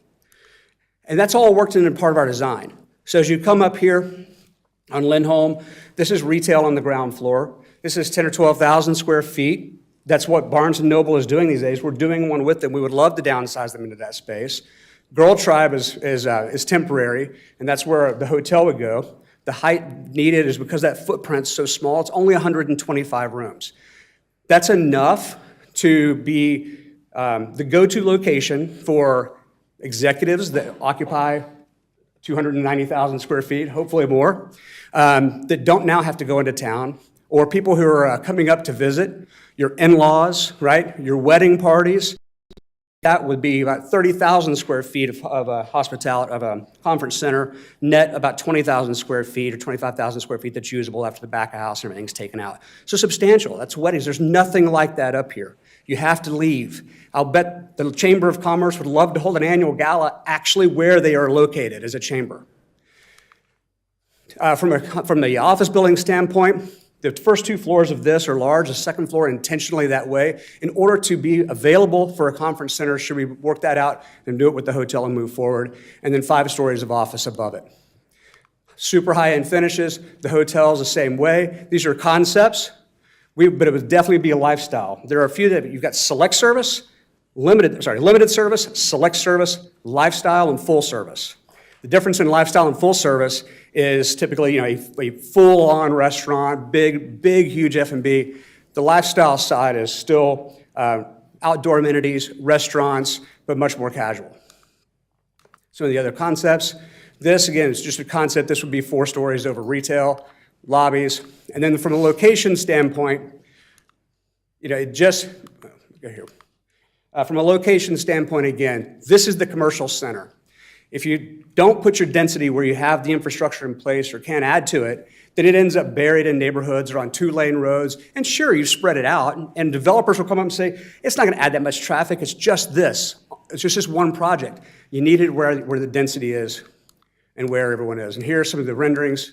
So again, the office building. I want to point out with my last 30 seconds that I think some of the renderings are a little misleading. The office building is smaller, the parking deck is shorter than the office building, and it is only 20 feet taller than the apartments that are existing right now on the boulevard. So this is not a massive parking deck that's going to stand up 4 stories above the other retail that's there.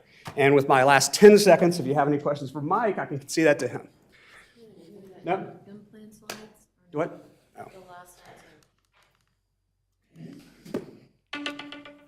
That's it. I got 25 seconds. You're the official one. Economic benefits in the in-plan study. Yep.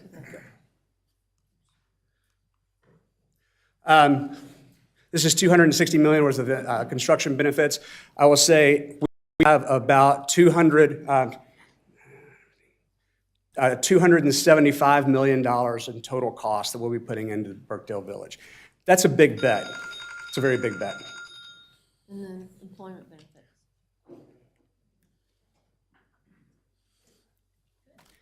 Thank you, and I'd love questions. Yes, we'll open it up for questions from the board. Commissioner Phillips? Since you didn't get to talk about the benefit, the 2 slides, I would like to have more information about that, if that's okay. Sure. You want to talk to these?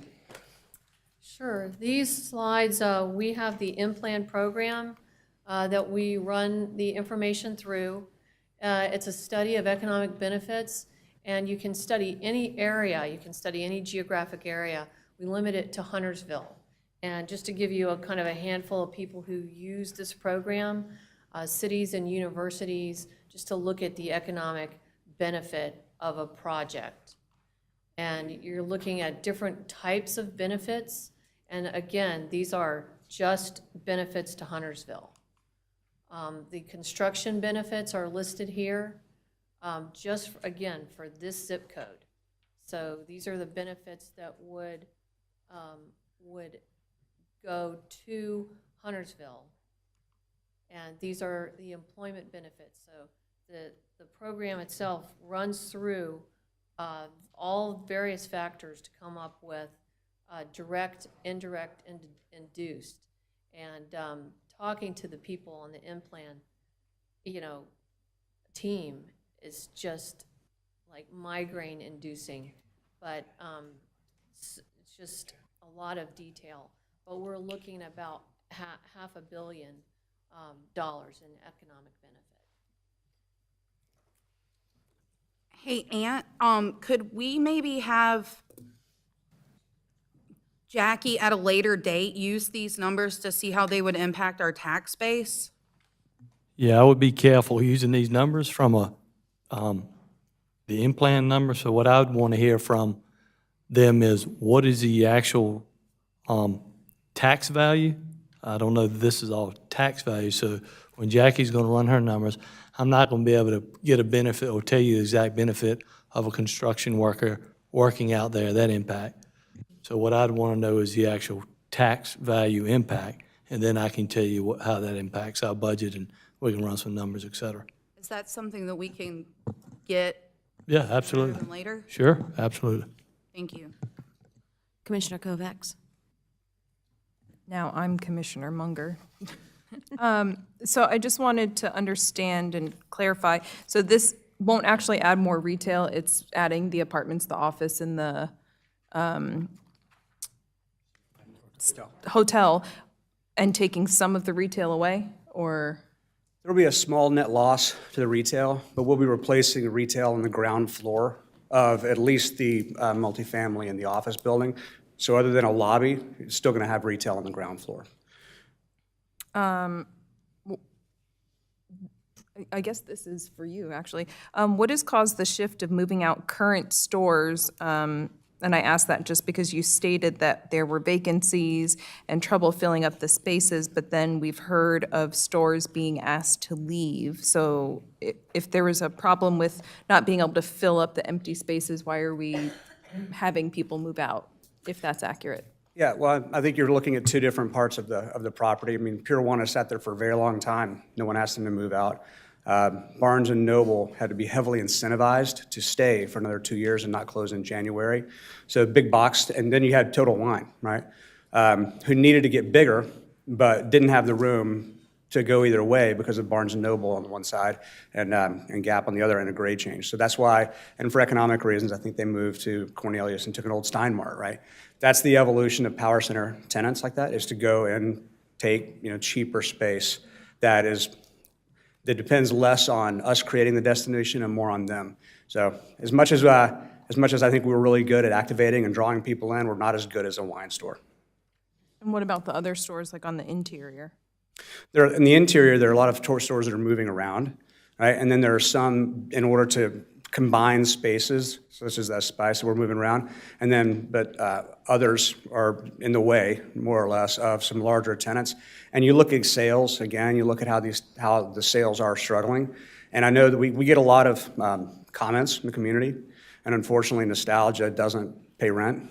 So what you need is a retailer, and the reason these mixed-use developments work, and the reason that they are longer lasting, is because saying, oh, I love going to that store, I go there with my friends 3 or 4 times a month, doesn't even pay for the cost of the labor. You have to have the same tenants that go there 3 or 4 times a week, unless you're some sort of super regional luxury mall, that's doing a lot of online sales. So if you look at our mixed-use developments, you'll have a restaurant in one, they'll say, I see the same faces 3 or 4 times a week. And another says, yeah, I see the same faces 3 or 4 times a month. You really need the traffic. It's really all about sales. So you're looking at the sales of all the interior and exterior to decide if they would be able to hold up to the cost of this? We look at the sales of all of our tenants and first work to help them out. If they're doing really strong and starting to trend downward, we work with tenants that are doing that. Some just don't pay enough, right? Or not pay enough. They don't make enough. They don't do enough in sales. I only asked because a resident who is also a shop owner had been speaking to me about that, and I don't think that was their situation, so I worry if that's happening to other ones. So when you said that there were vacancies that you were trying to work on filling, I was confused about that. The two statements didn't go together. The convention space, will that be public, for the public to rent, or is that only for the offices? The convention space, just for the offices, wouldn't work. You would have to have the hospitality component in order to be able to book events for it.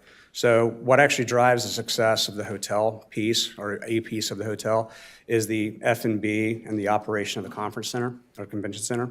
And likewise, the convention center is available for whatever, event business like you had in any convention center. And so that's included, you're going to be building that included in what you've stated for all of this? Like, you guys will be responsible for paying to build that portion? It won't be public, like the public is paying for it, is my question. It's We would all have to work private? that, we designed it so that we could have those conversations in the future. What we have done now a couple times is enter into public-private partnerships for the conference center space, because it's very expensive and it doesn't generate. So what we have done in the past is, like I said, enter into public-private partnerships. We're designing this so that there's the option, not that there's any sort of requirement or necessity or that we're obligating anybody to anything. That is worrisome. I don't know if you were here for our pre-meeting, but that is worrisome only because I wouldn't want this to be touted as something that's going to be very beneficial for the town if the town were to be responsible for helping to fund that, because we can't say, yes, you can build this, and then come back later and say, oh, we have to fund this, and then feel like we have to, or else it goes to wasted space because it was listed as a pro. Residents reached out. Someone asked if the notifications for the neighborhood meetings were sent out to all required Yes, they were. residents in the area. I can speak to the list that was provided to us, and it matched the town's list as well. So I know the addresses are the same. I can't speak to the delivery service from the USPS or if the applicant put them in the mailbox, but I do know that the list that they provided was correct. I can speak to the process. So we have a list that we prepare first, and we give it to the town staff.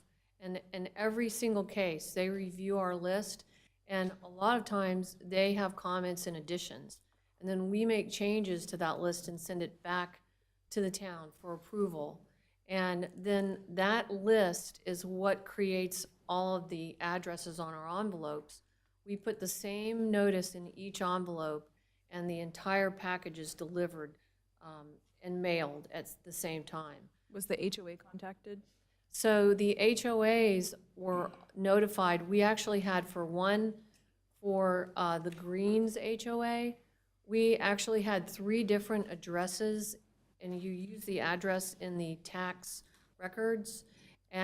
But we for some reason, we sent, I think it's just because we had a separate tax parcel, but we sent 4 letters to 3 different addresses. So 2 of the letters went to one address. 2 of those were returned.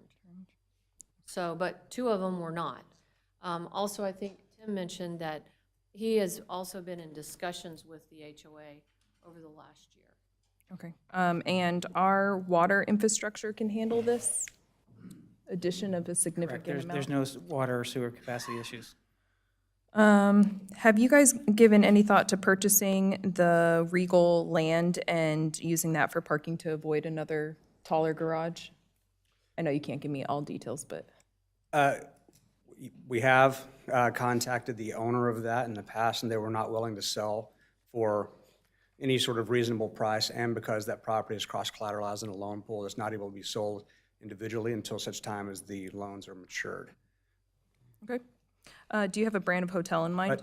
But having said that, they don't use all their parking, and so in order to stage our valet further away and use parking that people don't like to use, of all the parking comments, I'll tell you, there's parking there. It's just far away. So we're using our valet to push those cars off into the Regal parking lot and further away. That way, that leaves more spaces up closer for guests. Do you guys have a brand of hotel in mind? We don't have a brand in mind, but something like a, Indigo, an AC, Moxie, typically a lifestyle brand from either likely Marriott or Hilton. I have 4 more. Sorry, y'all. Keep going. I have this whole. Security was something that I saw that the residents were worried about, and it is things that we had been contacted about, and you guys have increased security, and that's appreciated. But with 350 more apartments and however many that, people come from that, is there a plan to increase security or, have upgrades to your security management with a significant increase of people there?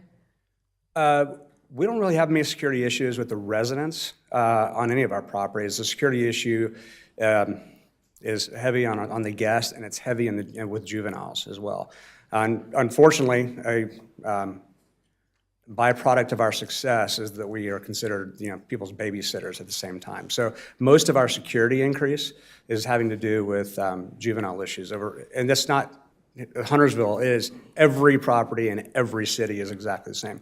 But as you add density in the security, parking decks, that don't have cameras now, have cameras, right? You have access control. And there's all sorts of, the access into the office and the multifamily has license plate technology and they do that to be easy. Residents can get in and out, but you have a record of guests and everything that come in. So there is a much higher level of security just by virtue of being more modern than 20 years old. There's a lot of glass. Have you given, this is just a comment, to please give some thought to bird glass because there is so much glass on I know that's not necessarily the particular building, but when thinking about planning, because that is something that could affect our local birds. Garage 1 is available after 5 and on weekends, and deck 2 will be for some residential, but it is still public parking, correct? Garage 2. The parking deck for the multifamily is basically nested parking for the multifamily. But Okay. there will be some level of parking in that parking deck for the hotel. And so there could be some crossover parking. So the only parking that'll increase for Birkdale, people visiting Birkdale would be after 5 or on weekends? On the deck that supports the office building, correct? Okay. Yes, correct. And can I say something about the conference center? So I'll make sure we're all clear. We've designed the office building's second floor at 20 feet tall to accommodate a conference center. We understand there's a need in the area for a good conference center, so we're designing it for that. But you're not. It's not our intention to build it, okay? But we're going to spend the money to build it higher so that it could accommodate it. So it, should it come along through a private public partnership or something, we could accommodate it. Okay, I'm finally done. Any other questions? Commissioner Partee? Thank you, Mayor. I'm particularly interested in the Avalon down in Alpharetta. What was the relationship between that development and the community surrounding the Avalon? I'm sorry. Turn off the timer. That was his timer. I know. What was the relationship between the development of that particular, the Avalon, and the surrounding community, and did the same issues that are coming up now from our community was addressed when you built the Avalon in Alpharetta, if you can recall? I do recall. The previous developer for Avalon had cleared the site, and the city referred to it as the mud pit of shame. And so when we came along, we did not have that much opposition to what was being put there. I mean, there's always discussion around adding residential because that required a zoning change at Avalon. But I think if you look since, and there was about a $500 million development. The office that was built as part of that development was 100% leased when it delivered. The residential is 98% leased. There are very few kids. The average household income of the resident is $253,000. The average age is 52 years old. So these aren't young families, either young professionals or renters by choice. And then the economic boom, again, located at a state route and in Georgia 400, which is essentially an interstate. The access and the ability for that intersection to handle is where it should be versus spread around. And from that, what we call the halo effect. You've seen home growth, residential, single-family home growth, townhomes, cottages, downtown Alpharetta, which has been completely renovated with a new town hall, everything. So it really spurred with multifamily and apartments. When all of that was developed, I think it's important to note, when we did phase 1 at Avalon, there was a very high level of success. When you did phase 2 at Avalon, phase 1 got better. The sales improved. And when downtown Alpharetta developed theirs, the sales improved. So this is not necessarily, this is a net zero game. This isn't changing pieces of the pie around the community. It's really growing the pie, and not just at that property or the restaurant sales or F&B sales, but in all the surrounding use. Residential developers, for which we're not, will find a way.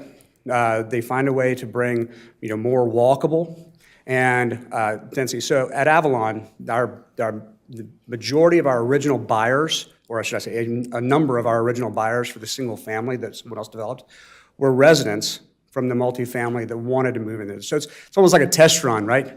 Okay, I want to get off my big lot and get rid of my yard. I'm going to live here for a year or two, and then I'm going to decide what to do. And generally, they decide to stay very close and stay within that community. My second question is regarding social districting. As you're aware, we just approved social districting for Birkdale. In Alpharetta and the Avalon, do you have social districting? If you do, is there any control mechanisms that are set in place to keep the I don't want to say, folks that are drinking, having a good time? Is there any controls? Do you have any problems or issues with social districting in that particular development at the Avalon? So we have social districts at Avalon, which was the very first one that was done in the state. They thought it was such a good idea that they took downtown and turned it into a social district as well, and have replicated that throughout Atlanta because of the relaxing nature and the ability to walk around and enjoy yourself. So it was so successful that the city itself did it in their downtown development.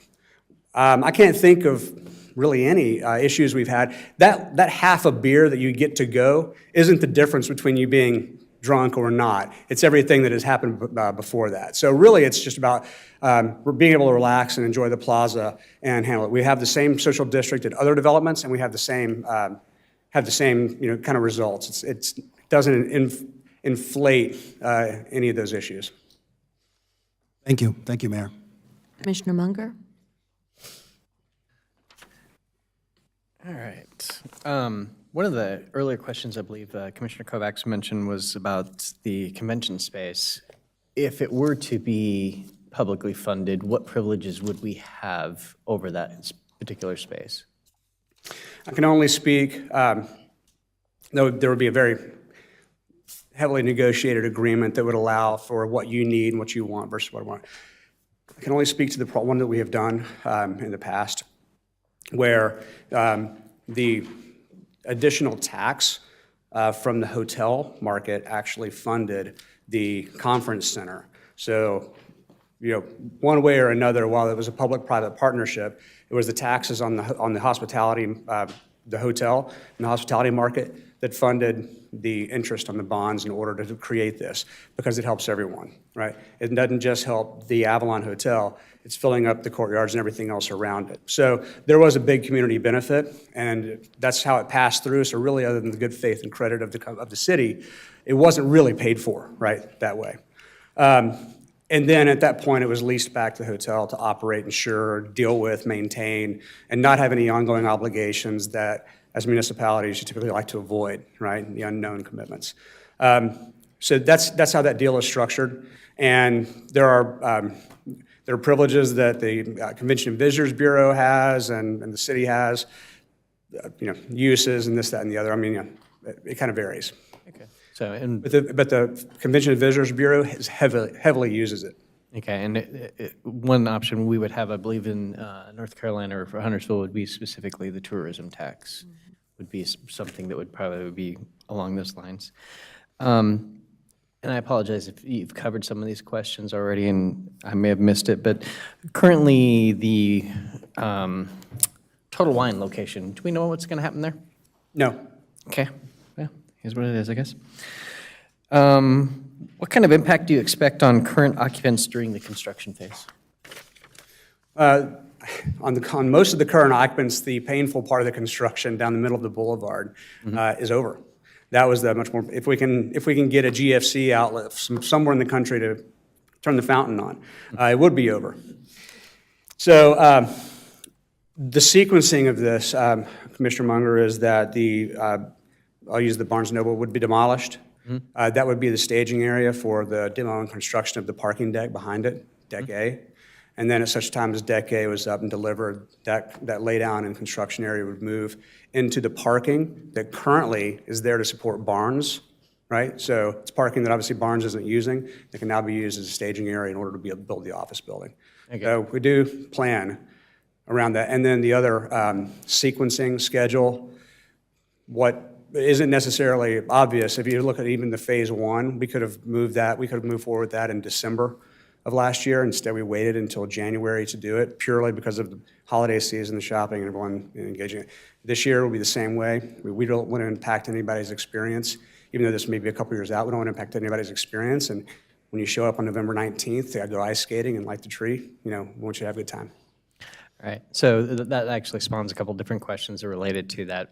When you tear down Barnes and Noble and say that parking will be staged in front of that, you made reference to that being parking for Barnes & Noble. I do also believe that Chipotle and a number of shops along the back use that parking as well.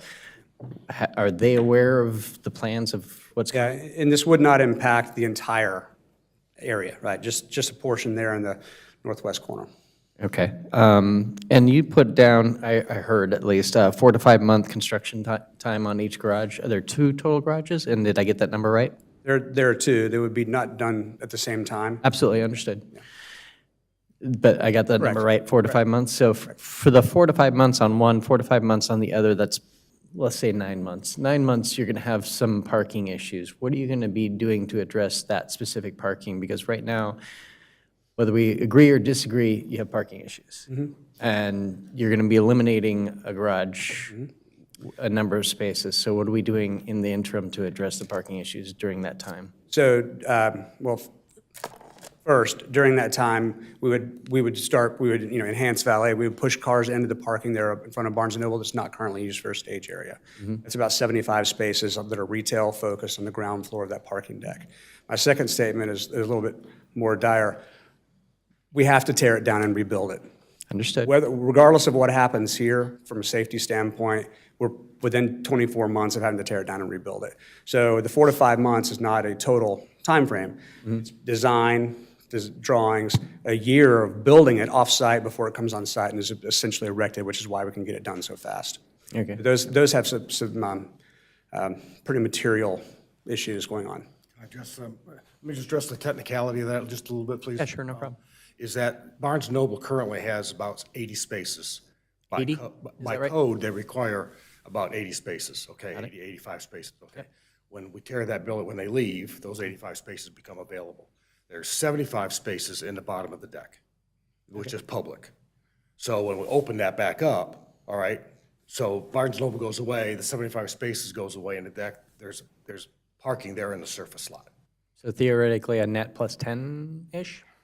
Yes, theoretically, that's the plan, because we're gonna build the parking deck first before we start staging in the parking lot. Okay. Sorry, I do have a fair amount of questions still. I assume you have some hotel brands in mind for the particular location. Is that accurate? Without, you don't have to share with me who it is. I don't care. I'm just curious. What made you consider those particular hotels for this project? The level of service and the level of guest requirements. This isn't transient. This isn't, hey, I'm stopping through town and I'm spending the night here. This is intended to fulfill I don't have to drive into town to stay here and still have a good experience. So one could argue, but I would say that limited service and select service is by far the primary source of hotel rooms in the market, and there are 11 others. This is not that. So this is, room service and F&B and. Okay. Are you currently having active discussions with any of those entities? Oh, yes, absolutely. Thank you. And is the interest mutual? So this is just in the pipeline. Understood. Is the interest mutual? Yes, absolutely. Perfect. And would you consider pursuing any higher-end hotels, higher than you're already discussing with? To go higher end, you have to go with a lot more rooms. So you take something like Avalon, where you have about 45,000 square feet of meeting space, you have 325 rooms. When you're not using that meeting space to drive revenue, it has to be driven by the office market. In that market, you have 16.5 million square feet of Class A office. So you have that many executives in business and work, travel, and everything else, versus here, it's like 300,000, as earlier said, 290,000. So that weekday fill requires office, really, and the business traveler would want to stay here. So you have to provide something that's worthy. Okay. That might actually be it for me for now. I sat here so long I forgot the mic was off. Board members, Commissioner Boone. This is a good slide right here. Parking deck A, that's open to the public, right? Parking deck A would satisfy the office, and then in non-working hours would be open to the public free of charge. Okay, so, but now let's look at the other one. That one has 350 multifamily, let's call it apartments. Let's say we got 350 people with cars, they would have a car to get to their apartment. And then we got a hotel with 125 guests, and they need a car to get there. So if I take the 350 and 125, I'm at 475. I'm not even counting the staff that's got to park someplace. Let's say there's 50. That parking deck is full. The multifamily building parks itself and does not take up any of those 401 spaces. Is that correct? Say that again? No, I'm sorry, I missed that. Yeah, on deck B, basically, it's predominantly multifamily. Okay, yeah, with the hotel, we would have to park the hotel there as well, okay? But right now, I mean, if we can't get it to park properly, then it's just gonna reduce the number of multifamily spaces we would be able to build. But right now, we think we can get 350 units here, and with the surface parking out front as well as deck parking, we think those numbers might work. But again, we have not done the formal. You see where my math's at though, right? That it's full. Yes. Okay, let's go over to the second deck. So go ahead. Yeah, so, but going back to the 400 spaces that are available when the office use isn't there, just like all the service parking, depending on the hours a day, people can cross-park. Okay, but again, parking deck A, you have your office workers there from 8 to 5, and you have somebody coming in the holidays to pick up a couple gifts. They want to shop around 11 o'clock, and where are they going to park? Because B's full. I'm sorry? Okay, 11 o'clock in the afternoon, 11 o'clock in the morning, where's somebody going to shop at Birkdale and park their vehicle? There's still parking along the boulevard, okay? And there's parking, and there's also parking on all the surface lots. So, Commissioner Boone, we have more parking than is required by code, and that we have a lot of parking in the surface lots. It's inconvenient parking, agreed. Okay, 2 more questions. How many valet parking spaces do you have to valet park? I don't have a count because we keep increasing the number that we're taking from Regal in the lot that they don't use. So you're picking up one end of the boulevard and parking at the other. And Dressler's, where do they take their valet parking? Do you know? Who? Dressler's? Dressler's restaurant. I wish they wouldn't park on the streets in the Greens neighborhood because that's what I get to talk about every month. And we've continued to speak with them about that and continue moving it. We've gone and as part of renegotiating, or not renegotiating, extending that lease in concept, we have an opportunity to try to provide that valet parking like we did with the Red Rocks. And so that keeps even the Red Rocks valet, when they run it, from using those surface lots and lets us use the ones that are farthest away. And technology is what allows us to do that. You don't show up with a ticket anymore and wait for your car. You request car while you're getting your check at the restaurant or whatever. That way it's there when you get there. Okay, well, Tim, I can just speak for myself. I have a very difficult time parking at your retail spaces, and I probably take my truck and park in front of your houses, and that probably makes you mad, but I'm parked. But I think you have some real concerns and some studies here to address when it comes to traffic and parking. Okay. Thank you, sir. Any other questions for the applicant? Planning board members? Oh. Please, sir.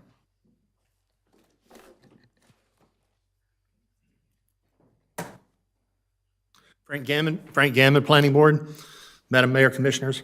I have a question for well, it's really a request and a question, because I don't think they can answer this question tonight, but they could bring it to the Planning Board. When Mayor Pro Tem Phillips and the town manager were discussing taxes, it made me think, I'd like to see, if this is possible, what tax benefit is Huntersville getting from Birkdale currently? What are the number of employees at Birkdale? And if possible, the annual payroll that comes out of there. But then I'd like to know, how is this going to change both our tax benefit, our number of employees, and the annual payroll coming out of there? Now, I understand that some of that would be pure, I don't want to say conjecture, but if you have a 4-star hotel, the size of hotel they were going to build, what's the annual payroll in another one of those hotels somewhere else, and how would they come here? That's all I have. Thank you, sir. No. I'd like to ask a quick question of staff. Mr. Richards, in regards to Commissioner Boone's questions around parking requirements, does staff have any concerns about this 401 parking spaces and being able to meet the needs of multifamily and a hotel? They meet the code minimums, and they'll have, by numbers straight, they'll have an additional 30 extra spaces. Operationally, that's up to them how they're going to operate that.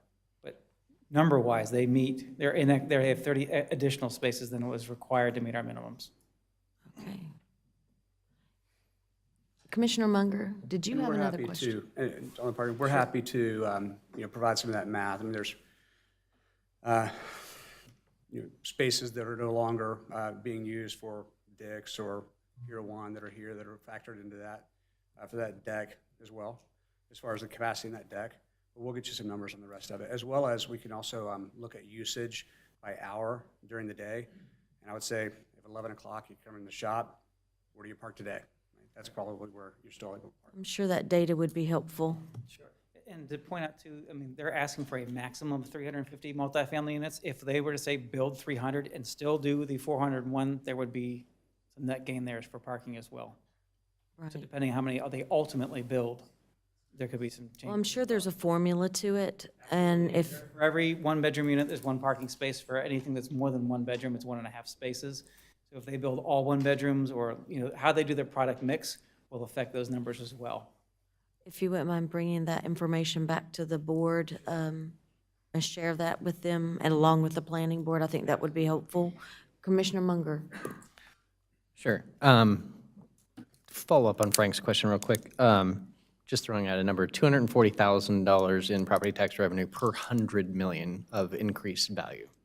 So we don't know the exact number of total value that would be increased, but if it were 100 million, it would be $240,000 in property tax per year.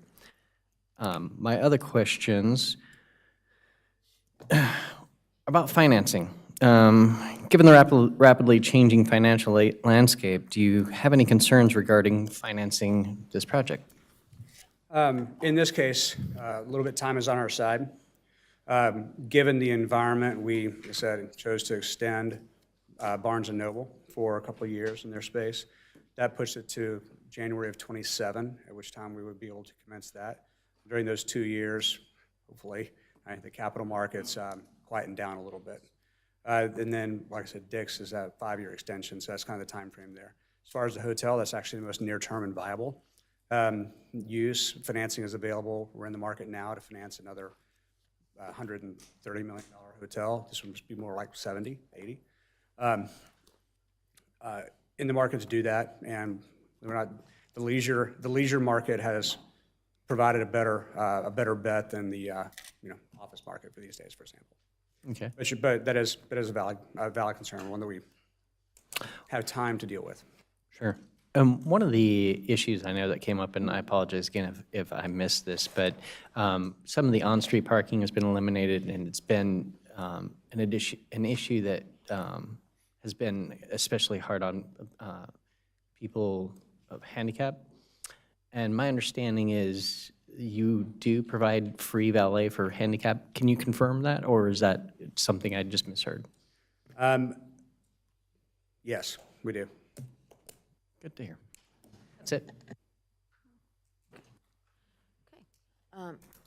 Any other questions for the applicant? Planning board members? Okay. Well, seeing that there's no more questions for staff or applicant, we will go to public comment. Thank you all for your patience as the board asks lots and lots of questions. Audra Collins, would you like to come back up, please, and share your comments for the record? No, you still have, no, not 15 minutes. You do have. Do that. You have 3 minutes. And again, if you wouldn't mind stating your name and address for the record. Hi, I'm Audra Collins. I live at 8904 Sutherland Drive. I wasn't expecting you guys to see my face again. But if we're not going to talk about nostalgia, I am going to talk about what I do know. This is Huntersville. That is Birkdale Village. This is not Charlotte.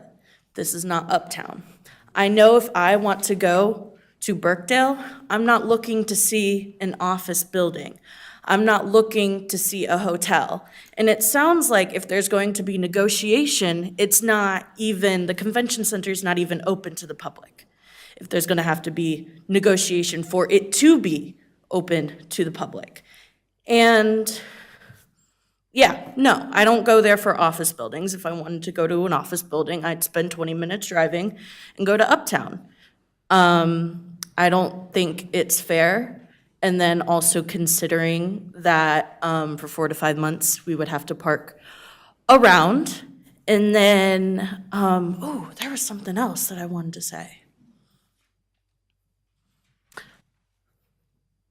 I can't remember.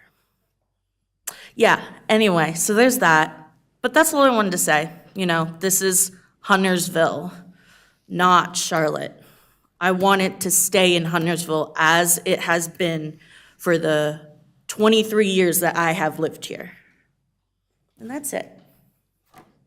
Thank you. Oh, thank you. Have a good day. You too. Okay, folks. I'm sorry, we don't clap. But I appreciate the sentiment. Miss Jill Brown? I know, did she leave? Okay. I know that she did speak earlier, but wanted to give her another chance. Next on the list is Brian Rice. Mr. Rice, as you come, please state your name and address for the record. You have 3 minutes, and please speak into the microphone. Thank you, Board. Brian Rice, 17232 Bridgeton Lane, Huntersville, North Carolina. I guess compared to the applicants, I'm the only one that's actually in Huntersville. I wanted to talk a little bit about what we've seen today. And these are concepts.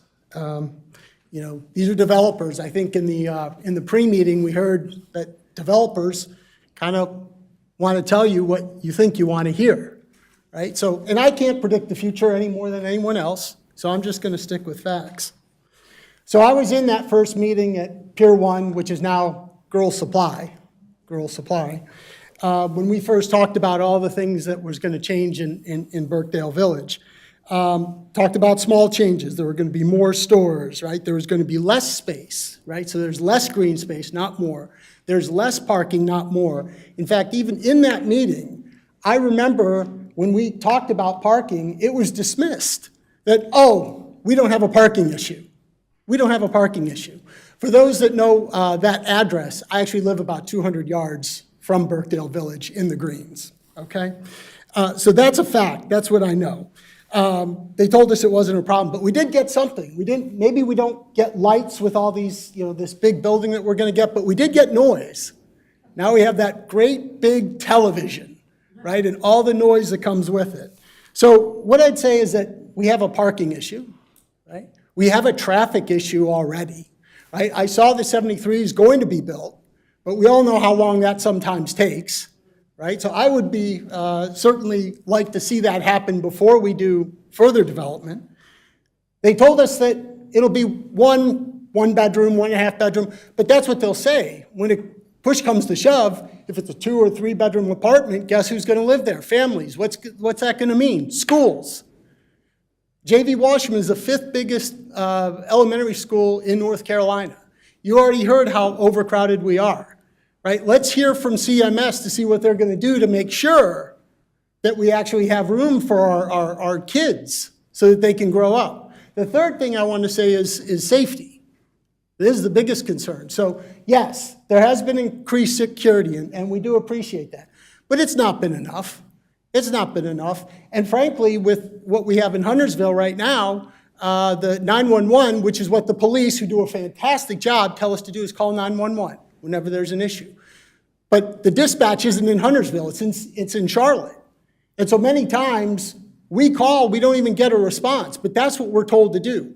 And I think it was mentioned that there are lots of juveniles that are coming in, right, and causing problems, causing vandalism. In fact, I even looked at the, LexisNexis Community Crime. It's actually on the website, you can take a look at it. You can look at the crime statistics. I've been looking, it's gone up. So, thank you.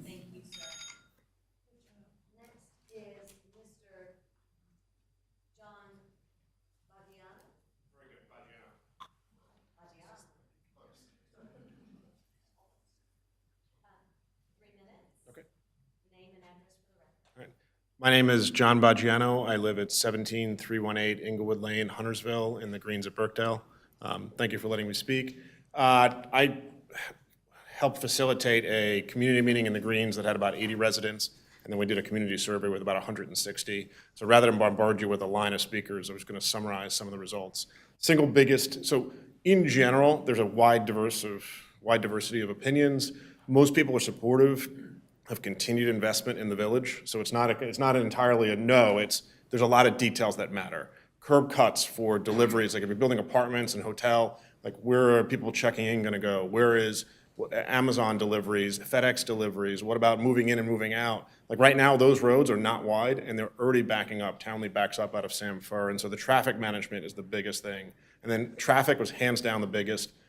We would ask, and we talk to the developers and they say it's a town issue. And so really like the Townley Road extension, giving us another exit out that doesn't go to Sam Fur would be wonderful. We asked the developer if they can contribute money to that. We've asked for a redesign of Formby Road, which is on the other side of the Birkdale. It's a really narrow alley right now, and people can't even drive, you can't get 2 cars really going down that. There's parking there. Can we widen that or take that out? Because what happens is people go into our neighborhood and we get a ton of traffic in the neighborhood, self-admitted even from a board member. So parking was the single biggest issue. And then in general, people were supportive of the office and the hotel, but 350 units of apartments feels like an awful lot to fit into that space. And then the other concern was, what's the area plan for this? Across the street is 260 hotel units approved, and there's no pedestrian access really across Sam Fur. And it doesn't look like the state put any pedestrian access across Sam Fur in the redesign. So we're like 2 disconnected communities. And then what happens to the Regal property in the future? So there's a lot of questions about what's the 10-year vision of Birkdale. If this project gets approved, what else does it allow? Do they come back for approval on the other side of the property? And so in general, it wasn't a no and it wasn't a yes. There's a lot of details that matter here. And we asked the town board to slow down and really study this issue so that we get this right, because we don't want to get this wrong and it'll kill our property values, it'll kill the Birkdale Village, because if they sell the property in 5 years, we're the ones that are stuck with the traffic nightmare that no one wants to come visit. Thank you.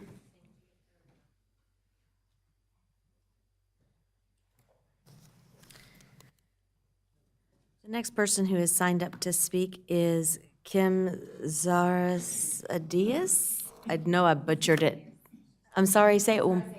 Zarazadias. Kim Zarzadias, 17303 Inglewood Lane. So, John said everything perfectly. I think traffic is definitely the biggest concern. Also aesthetics. Some of the slides that I saw, like I just think that's completely ugly. It doesn't go with our homes. It doesn't go, I mean, we're looking very disconnected with Birkdale Golf Course, we've got 2 different things going on over there. We have neo-traditional in Birkdale Village with a touch of mid-century modern. Now we're going to add all these tall glass office buildings. It just, I don't know, it doesn't look good. I've lived in the Birkdale Village before Birkdale Village was there. I'm an original homeowner. I've owned 2 homes there. My mother-in-law owns a home there. I've raised my children there. I'm a real estate agent. In the last couple of months, I've sold 2 $750,000 houses. We don't want our property values affected by this. I'm all for the development, and I think most people in our neighborhood are, but it needs to be done right. Oh, the one issue that somebody that couldn't be here brought up, and I also experienced it last weekend, is the valet parking is going up Townley Road. And that's already, there's fast traffic going up that road, and there's a couple of curbs where you can't see with the parking there. I mean, the other day, I literally was like, okay, gotta make my turn. I just better hold my breath and hope that no one hits me. And that is how I feel, and the older lady that asked me to mention it said the same thing. So I think it's a concern, the valet park, and she saw the valet. It's not just people parking there, it was valet parking being done. So. Next up is Karen, is it Popper?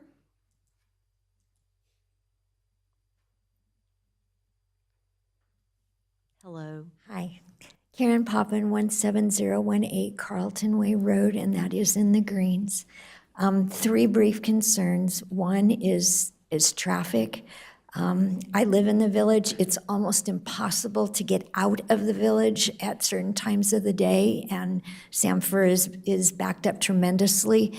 But increasing the traffic with office workers and hotel guests and apartment residents, it's already impossible to get in and out of Birkdale, and I can't imagine what adding all those additional cars will do. You've heard tonight that parking is not an issue. That's just for people who don't live there. If you live in Birkdale, you know that parking is a big issue, and I'd like to see them maybe even, I hate to say this, but increase the size of the parking decks so that there are more spaces for general purpose public parking. And my last concern is that the size and style of the hotel, the office building, and the apartment complex do not fit the current style or size of Birkdale. It's completely like something from outer space was dropped in there, and I would like to see some restrictions put on it so that the height and style of those buildings match what's already there. Thank you. Thank you. Next up is Joseph Segara.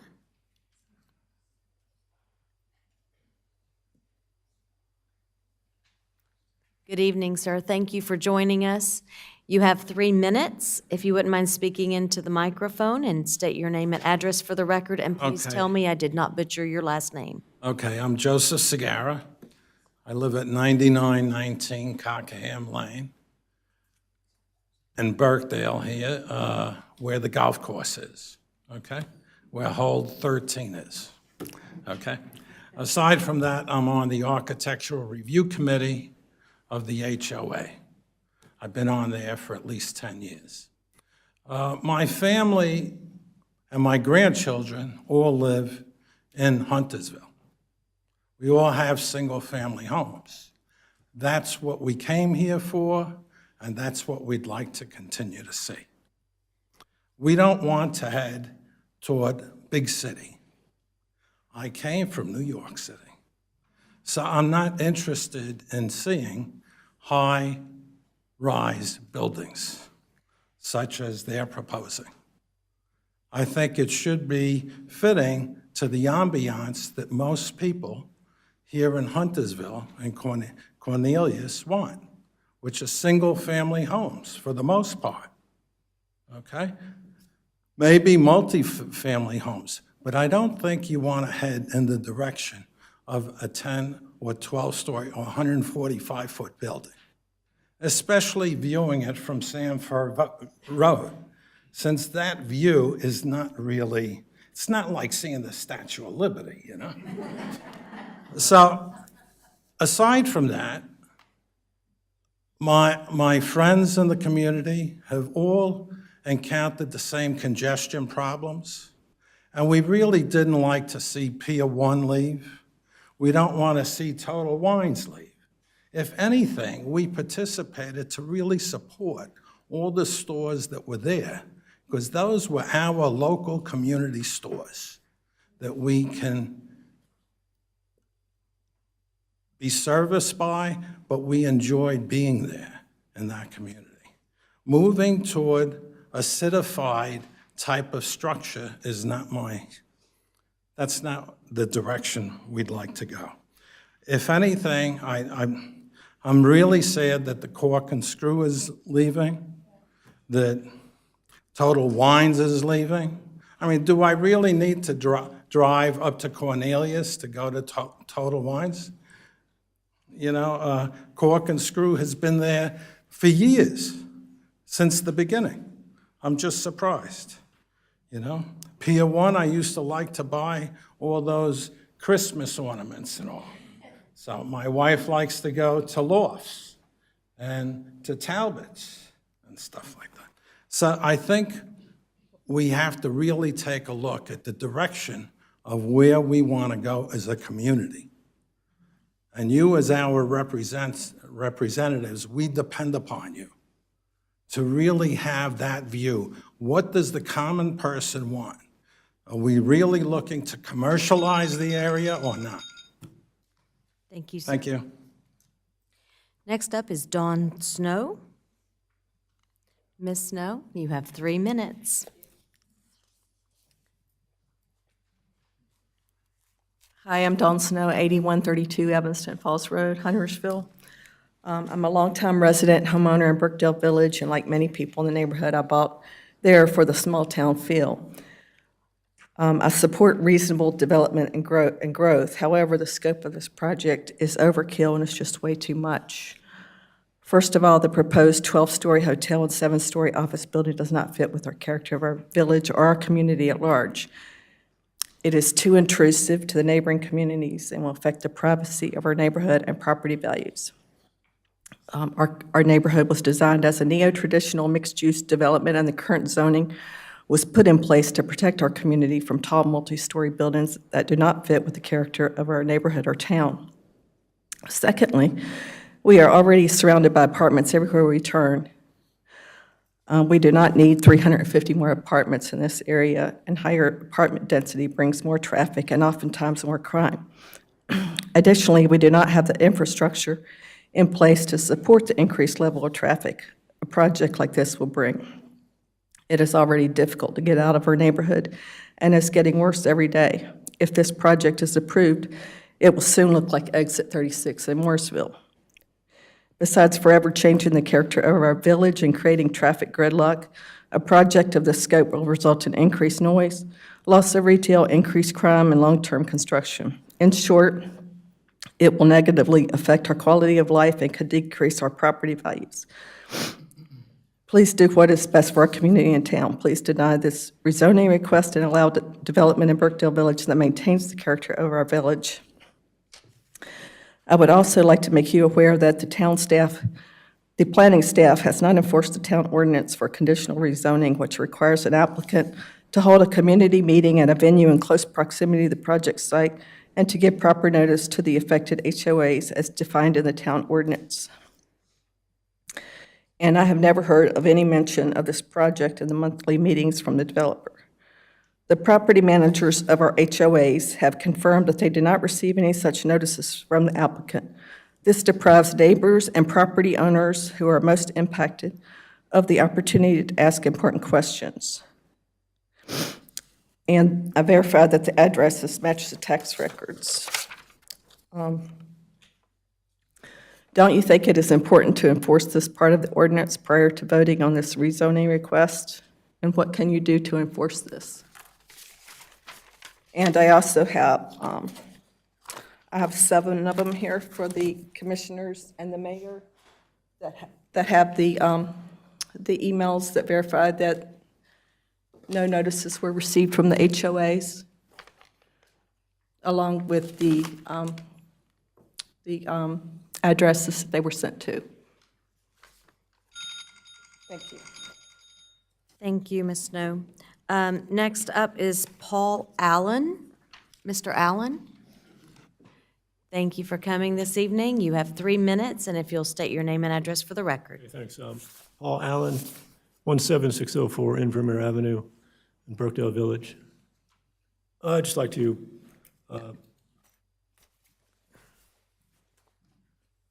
well, I hope you, so what's already been said by the other people here, I think it seems to be too large of a project for this area. You got to think about saving the shopping center, but then the quality of life of the people that live here, commuting back and forth to work and doing things like that. At any rate, thanks very much for letting me talk here today. Somebody mentioned the aesthetics. If we go by the way the shopping center looks now, I don't understand the monochrome paint scheme. It used to look a lot different. So we're getting a big change here that hopefully I'm sure you'll consider whether that's worth it or not. Thanks a lot. Thank you, sir. Next is Nick O'Shaughnessy. Close. No cigar. Nick O'Shaughnessy, a long-time resident of 8217 Parkton Gate Drive, and prior to that, Bridgeton. So I've been a resident in the neighbourhood since '02.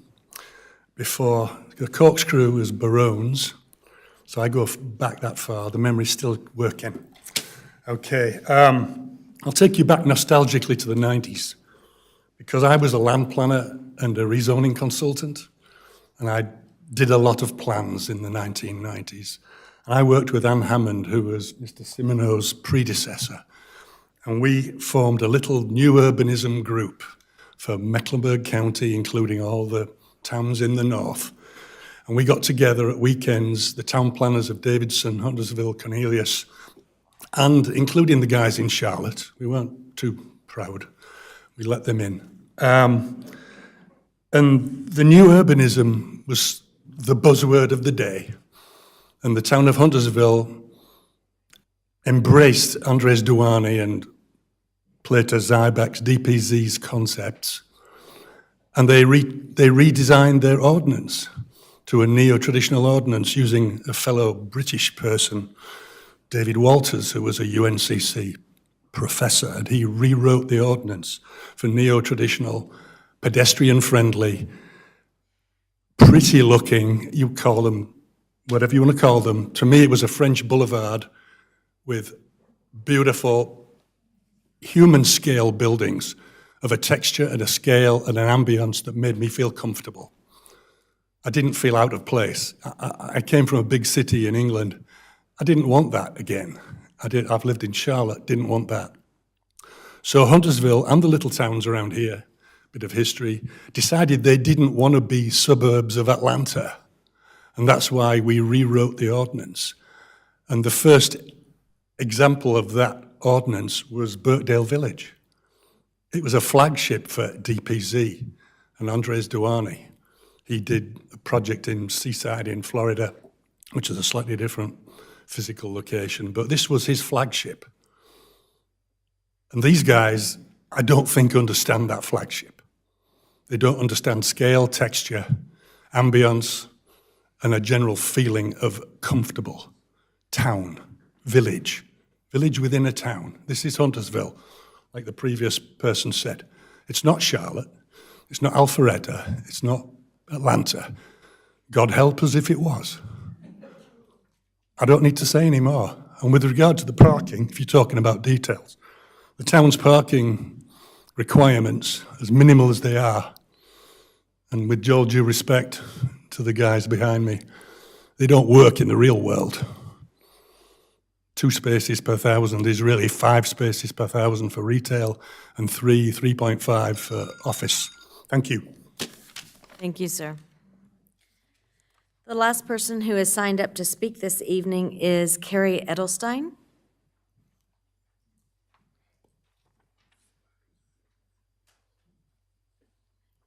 evening. You have 3 minutes. Evening. Thank you for having me. I'm Carrie Edelstein. I live at 8810 Camberley in Huntersville, 28078. Thank you for having me here tonight, and thank you for your great questions, by the way. I was actually taking notes on that.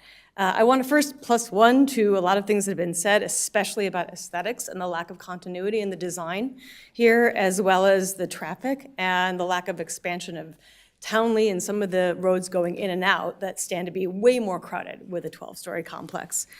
You know, I love that you talked about this idea of, I am a homeowner in the Greens, and I love that you talked about this idea of towns and a town center, because the first time I drove into Birkdale, and I had moved here from Los Angeles, which was like a developer hellscape, and I'd moved here really to escape that, and I came into Birkdale, and I just felt like this breath of fresh air, like a troubadour was gonna go by and serenade me. It was this charm. And I think one of the things we need to understand is that charm, that quaintness, that sense of community, it isn't a limitation of Birkdale. It's where it derives its value. It's what drives the value, what keeps our property values escalating while the village was closed during a pandemic. My property value went up 50% in 2020. That's a lot, right? Even while we were closed. And so it's in that context that this project just doesn't make sense to me.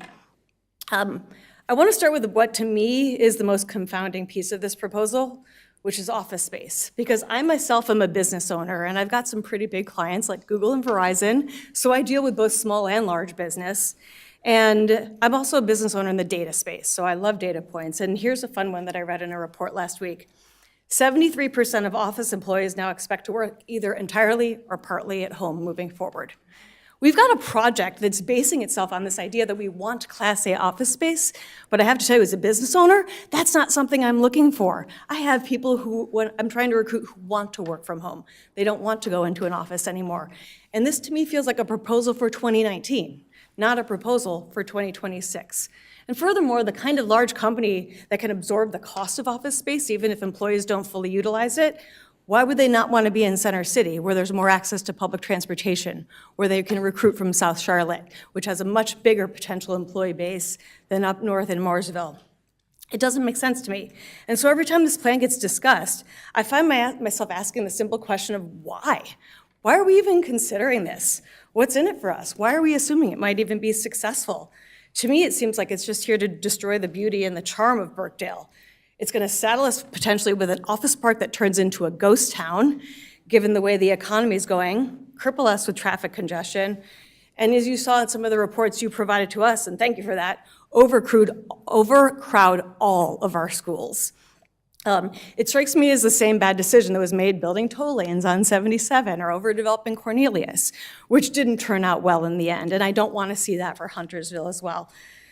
So what I keep coming back to is that Birkdale was conceived to be a village. It's not Avalon. We don't want it to be Avalon. We're not a distressed community. We're a beautiful community, and we want to keep it that. Thank you. Thank you. So, yeah, we don't clap, but I'm sure she appreciates the support, right? Mr. Richards, I've got a question for you, and it's one that goes back years, and it just kind of struck me. We had on our CIP at one point, Townsley We did. connecting to North Cross. Correct. And it was a bridge, and I know several years ago, we did remove that because we were like, for what? It seemed like it was a connection to nowhere. Correct. And now we've got North Cross extending into Cornelius. And that was originally discussed when Birkdale was first developed. Mr. Cox, the previous transportation planner, was trying to negotiate a three-legged approach between the developers then, I believe, Pizzagalli, who became Rubbermaid, town and Birkdale at that time. And like you said, that never came to fruition, and that was on the CIP off and on during the years. It's currently off. Staff would love to look at explore putting that back on the CIP.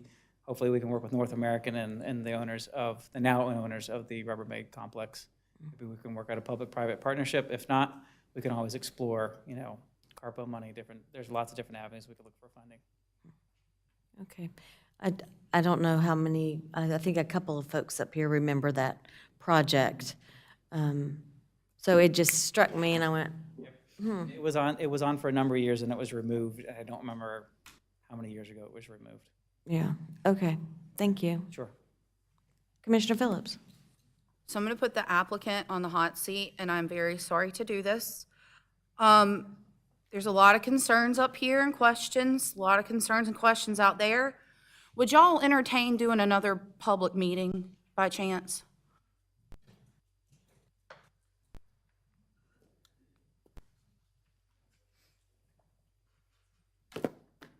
We've done 3, what's one more? Including this one. Actually, John, I can't remember your last name. Majab, thank you. We spoke before the meeting that he hosted there at the Greens in the clubhouse and went through some things that they had questions for before that meeting. And even tonight have suggested that we would be happy to do so. And again, I think that's a great process that's in town, that's in place here at the town to get public comment before you actually have to vote. And that way we can incorporate all of this and address traffic that came up once or twice. Great. Yeah, no. I think that's a good That's thing. great, thank you.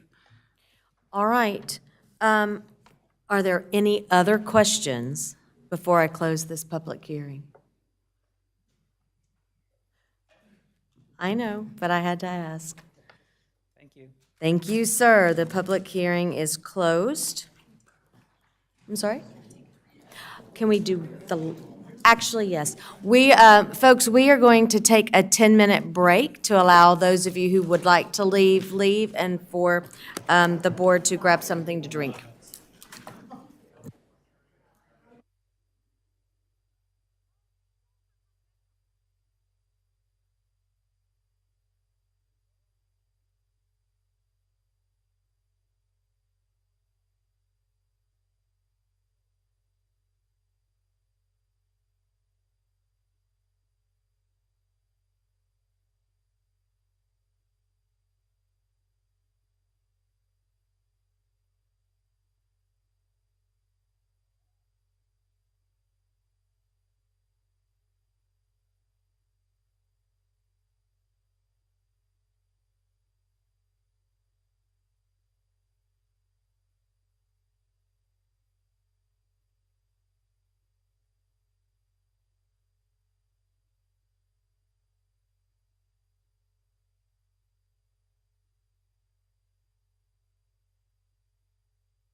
Let's give staff just a quick moment to go live, and we will get going. We are live. Great. Thank you very much. Everybody has departed, and well, not everyone, correct.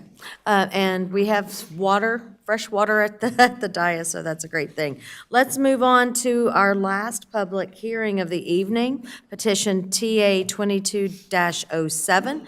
Ms. Malentz? Good to see you. I will be presenting TA 2207 and would like to enter my staff report into the record. The purpose of this text amendment is to amend the town zoning ordinance to comply with Senate Bill 105 to limit harmony requirements for development on parcels where multifamily structures are an allowable use and the development contains 2 or more affordable housing units for families or individuals with incomes below 80% of the area median income. Please note the terms boxed in red above. The town attorneys consulted with the UNC School of Government on the interpretation of harmony units and the development. When the statutes do not specifically define a term and there is no case law defining the term, the courts will apply the plain language meaning of the term for the purposes of interpretation. The state does not define the terms mentioned, and the addition of the above language to Chapter 160D 703 is relatively new, and there is currently no associated case law. Units was interpreted to mean more than one. Harmony was interpreted to mean in agreement or in accord, and the development was interpreted to mean the entire development.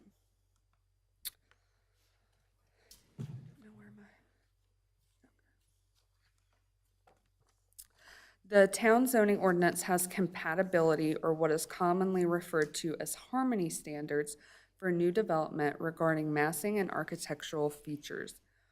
Ordinance articles must be amended if the article imposes harmony requirements and allows multifamily as a permitted use or references building types used for multifamily. Here is a chart of the area median income for Mecklenburg County. The AMI for us is set by, or the AMI for Huntersville is set by the U.S. Housing and Urban Development Department and is for the Charlotte, Concord, Gastonia, North Carolina, South Carolina, HUD metro area.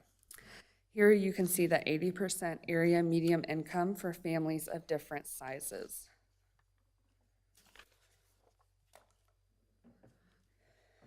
This is the neighborhood residential district, and our code has allowed multifamily by right in most zoning districts since '96. And if you look under D, general requirements, what is highlighted would be what we consider harmony standards. And it says, along existing streets, if you exceed the scale or mass of those around you, you can demonstrate compatibility by varying massing of buildings. These are examples of harmony requirements under the apartment building type. And then I have 2 examples for you, and these developments do not have affordable housing units, but rather they are examples of where we used harmony requirements or harmony standards to require a better design. So the first is Caldwell Senior Living off of Will Knox Road. And they first proposed to us the graphic on the left, which shows the facade all along the street, and it's not broken up in any kind of way or pushed back.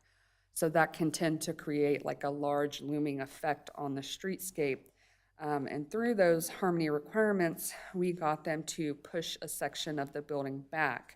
And as you can see in the very bottom graphic, it does make a difference in how looming or large the building feels, even when you're just pushing a little section back. The second example is the Sanford Road Apartments, which has not been approved yet. The Caldwell Senior has been approved, but At first, they were proposing 4-story along the back of the building that faces the single family. Through negotiations and using harmony requirements, they were able to arrive at a three floors in the back instead of 4, so that there's less units looking over into the single family. They also shifted the patios from the back of that onto the sides for the same reason.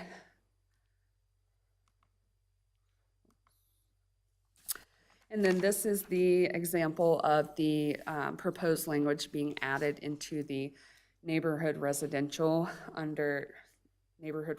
district under the general requirements. And this is an example of adding the proposed language under the apartment building type architectural standards.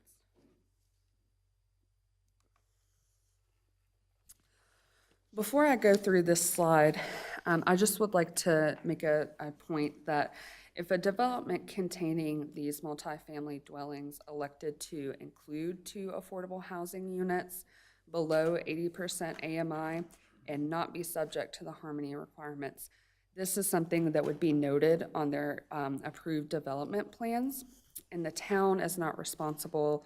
We don't oversee the affordable housing units, but if it was found that the development was not in compliance with the units that were needed to be provided, we could take code enforcement measures.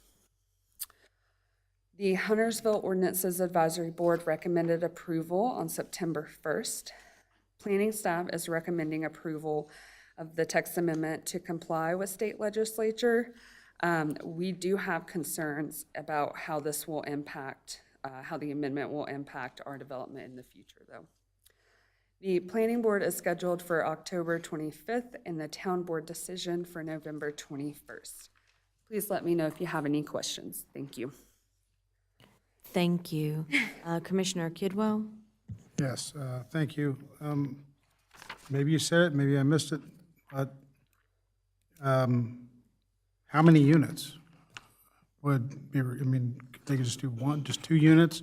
So if it's a 500-unit complex, they could say 2 and we'd be stuck? That is what I understand, but I will defer to Ms. Sloop. That's correct. They do not provide a specific number in the statute. Rather, it says units, which has been determined to mean at least 2 because it's plural, but they do not set a specific number or use a sliding scale or formula. Okay, and then if you could go forward to I think it's, Charlotte, Concord, Gastonia. Does this include Huntersville? So this is actually our region because the entirety of Mecklenburg County is included in the Charlotte, Concord, Gastonia, NC, SC, HUD, Metro, FMR area. So this is our region that is created for us. And so all of the Mecklenburg County municipalities will have to use the data for this particular region for their area median income. So, just so I'm clear, the state, again, has sent something down to us that they didn't fully think through, that somebody could just say, yeah, I'm going to throw 2 affordable units in a multi, 100, 200, 300 unit complex, tell the planning staff for the aesthetics of our town, go pound sand, we're going to do what we want. Yes. Okay, I just want to make sure the state did their due diligence of not looking forward again. Thank you. The language is definitely ambiguous. And I will just say, they also slid it into an appropriations bill, which just makes it even better. And it is on our potential goals, because this is a big one. I truly hope Senator Marcus and Representative Bradford are out there watching and listening right now. Commissioner Kovacs. Kid Kovacs. Thanks for my new DJ name. There you go. So we took units to be plural to mean 2. Could we make it more than 2? Since it says units and does not include in the statute a specific number, in consulting with School of Government, they said it was safest to say 2 or more. So what would happen if we said 15? I would think that we would perhaps be overstepping. What about a percentage of units? Yeah, I know it does not allow for a percentage of units. It just says units. So unfortunately, until there's some clarification from the legislators, we're kind of stuck. And again, this is new. There's no case law associated with it at this time. It may be that down the road there is case law, and therefore the language is further defined by case law. I don't want us to have to be the case law, though. Hopefully, we would be able to advocate and they would go back and clean it up. Yes, I just mean if it was against us. But, so I know that we said that, Ms. Meelan said that we would not be the ones that would be monitoring this, and there is or is not a plan of who will be monitoring it. So we would have to include something specifically on their approved plan, likely a note. And so while we wouldn't actively be out and about going to see what they're doing, if something was reported to code enforcement along the lines of the units are not being offered, then we would go through our normal code enforcement mechanisms in order to enforce that note. Could we be proactive and have something where our staff know that, you know, we have a ongoing spreadsheet that says this was approved or this day, or it was built this day, so every year we check this? Or They could likely create some sort of internal mechanism for routinely checking it. That's likely something that could be developed through an internal policy. It wouldn't necessarily be part of the ordinance language, but it could be something that planning maybe created a spreadsheet or something along those lines of the dates that it was approved and that they could go back and check. lastly, sorry, still for you, but, so this, as you guys said, that this was pushed down to us without any clear definition or definitive numbers or anything. So is there something that would happen if we do not push this through until we have those? So it would be in effect regardless because the statute's already in effect. So even if it's not included in our ordinance, then it would be in effect. So if a developer Tighten it up? brought it, yeah. And so I had recommended at the HOAB meeting that rather than having nothing in the ordinance to be a starting point and having parameters, it would be better to proactively put language in our ordinance so that if a developer came forward with the statute in hand, we would have a starting point as to how to interpret it. Thank you. Any other? Commissioner Boone? Thank you. One quick question. I think the median income here is the real linchpin. Does the EDC have a different figure? And if so, could we use that instead? No, we have to use the figure that we had in the slideshow. If you want to go back to that slide, that's for our particular region. So we have to follow what is for our region. So to be clear, we can't use Huntersville's data. So we don't have the data subset for area median income for Huntersville specifically. There may be a local subset for average household income of Huntersville, but that's different than the area median income. Commissioner Kidwell? Thank you, Madam Mayor. Just to be clear, I'm not concerned about, families below the 80% having a place to live in these, in this, if this is proposed. My concern is the aesthetics to the town. Having lived up north in Jersey and in New York, where you just see rows and rows of brick buildings, having lived in some of those brick buildings, I could see that coming this way, where, hey, we just heard a presentation from Birkdale. They could easily say, hey, we're gonna build a brick thing here. It doesn't have to look like it blends into Birkdale. And we're gonna have for 2 units. So that's my concern. It's not the affordable housing aspect, it is the aesthetics into which will blend into the town. That is our concern as well. And also that the language is ambiguous could leave room for somebody to take advantage of it. So we have those same concerns as well. As far as monitoring the units, I think that is something we can look at if there are any ways where we can keep a list or track it, so that when this comes in the future, a development like this, we can be a little bit more prepared. Commissioner Phillips. Mine's question, comment at the same time. Before this goes to planning board, could we maybe not use the North State at Sanford Road as an example because of it going to Board of Adjustments? I don't want it to come off like we're unintendedly influencing something, if that makes sense. Absolutely. I understand. Yes, Yes, thank no you. problem. Commissioner Munger.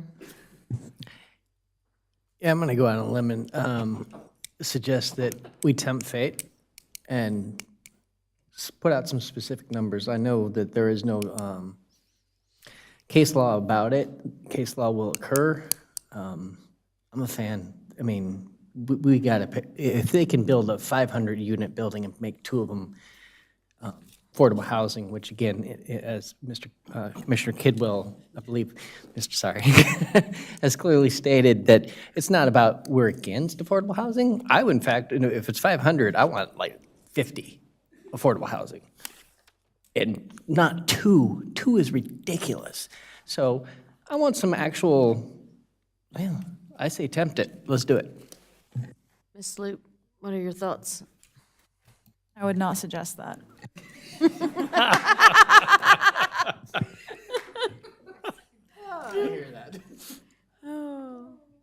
Mr. Roberts. So I think I heard Stacy sort of, well, maybe she didn't ask, but she was saying this maybe in a back way, but sounds like the project out on 73 Apartments, this right here is gonna basically, it's a use by right, and they'll be able to add 2 of these and move on, is basically what I heard her say. She didn't quite say it that way, but, so they'll go under the radar, because they're, the harmonies won't apply. And I'm sure those folks will be happy out there in that neighborhood. I was being facetious, but. All right, are there any other questions? First.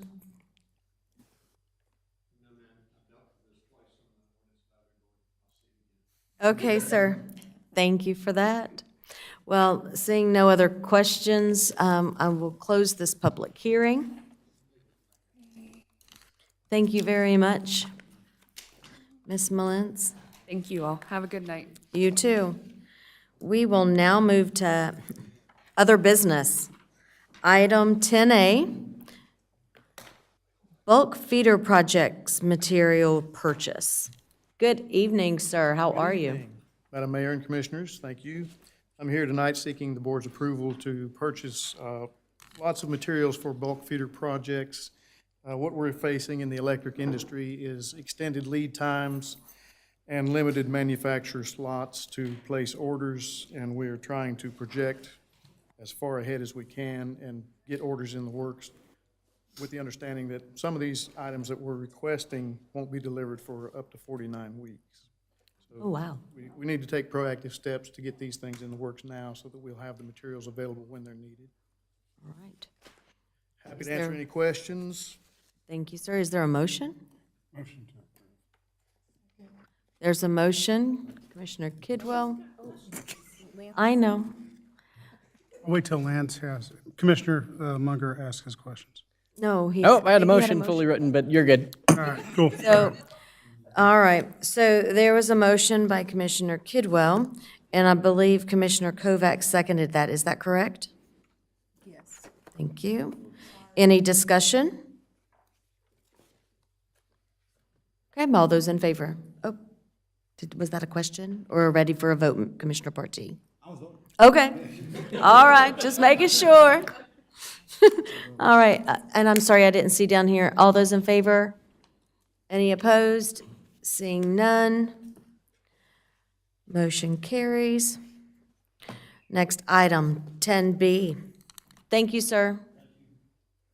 Consider approving Abernathy Park Master Plan. Mr. Jaycox. Yes, good evening, everybody. In front of you tonight, it's an update to the Abernathy Park Master Plan. From the last meeting we had, it was pretty clear that the group wanted to keep the baseball field. So we looked at options, how to do that, as well as to still get those amenities away from the main road. So we looked at it and did some measurements, and I put an outfield fence at 175 feet. That would accommodate the playground and basketball court being moved behind the fence. We reached out to all 3 user groups. All are fine with that distance based on the user ages that they put out there, and they seem to be okay with that as well. So we feel like we got a good compromise for a plan that will accommodate baseball, but as well as provide a safer environment for the playground and basketball court as well. That's kind of it. Okay, any questions? I don't have a question, I just have a comment. Thank you for listening to us and taking this back and fixing it and making it something that so many people can use it. I appreciate it. Commissioner Kovacs? 175 feet tall? Oh, no, that's the length, the distance from home plate. I was like, I just learned that's taller than the golf course netting and 12 stories. Okay. We'll come back for zoning change for that. Yeah, there, Commissioner Munger. Yeah, I want to share, similar to Commissioner Phillips. Yeah, just want to thanks for taking feedback. You reached out to the 3 user groups. What are the user groups? Stewards of the Game, HYA, and Lake Norman Little League. And what do they represent? Boys, girls, age groups? Yeah, they do both. Yeah. What age? Well, they typically put T-ball, 6U, and 8U out there. Is the ages they put out there. Thank you. Commissioner Partee. Commissioner Partee. Thank you, Mr. Jaycox, for your presentation and the correction on the ball field. I have a motion to approve Abernathy Park Master Plan with a new baseball field layout. This layout will allow new working trails, shelter, and fitness stations. There's Commissioner Boone, you seconded, correct?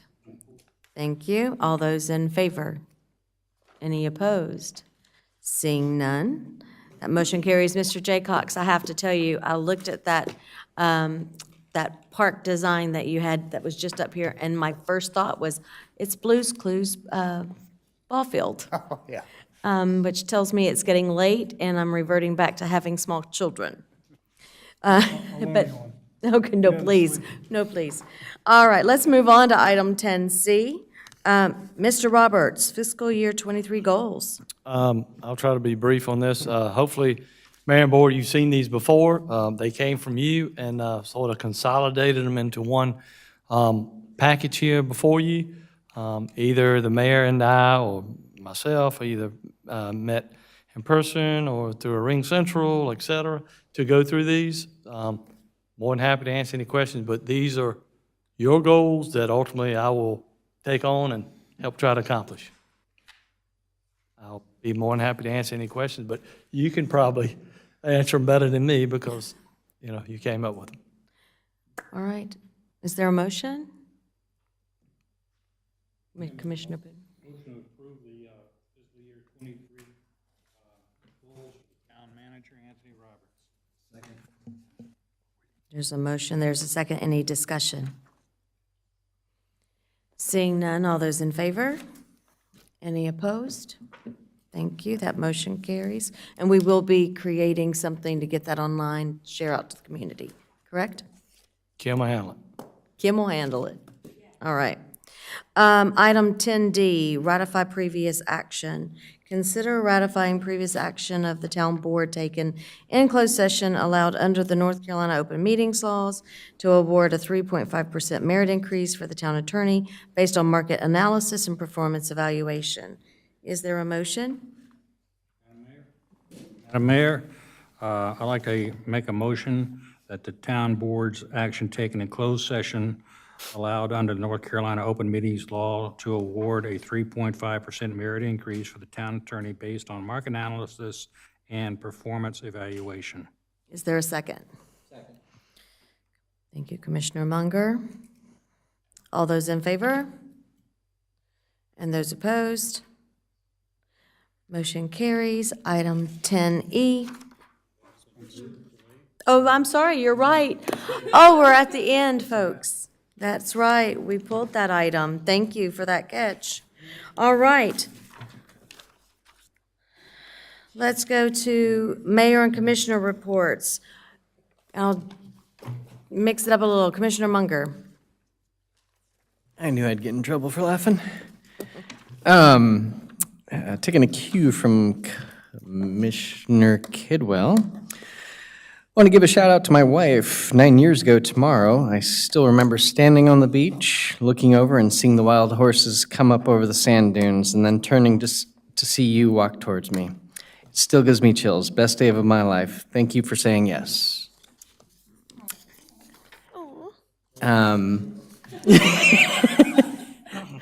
I was able to attend the Four Towns dinner last Thursday with colleagues from Cornelius, Davidson, and Mooresville to exchange ideas and discuss ways that we can work together. And then on this Thursday, October 6th at 3:30 p.m., the HOAB will be meeting here at Town Hall, where amongst other items, we will be discussing land use concerns. And as always, if you have the opportunity to give, please consider supporting our local nonprofits. That is all. Commissioner Barty. Thank you, Mayor.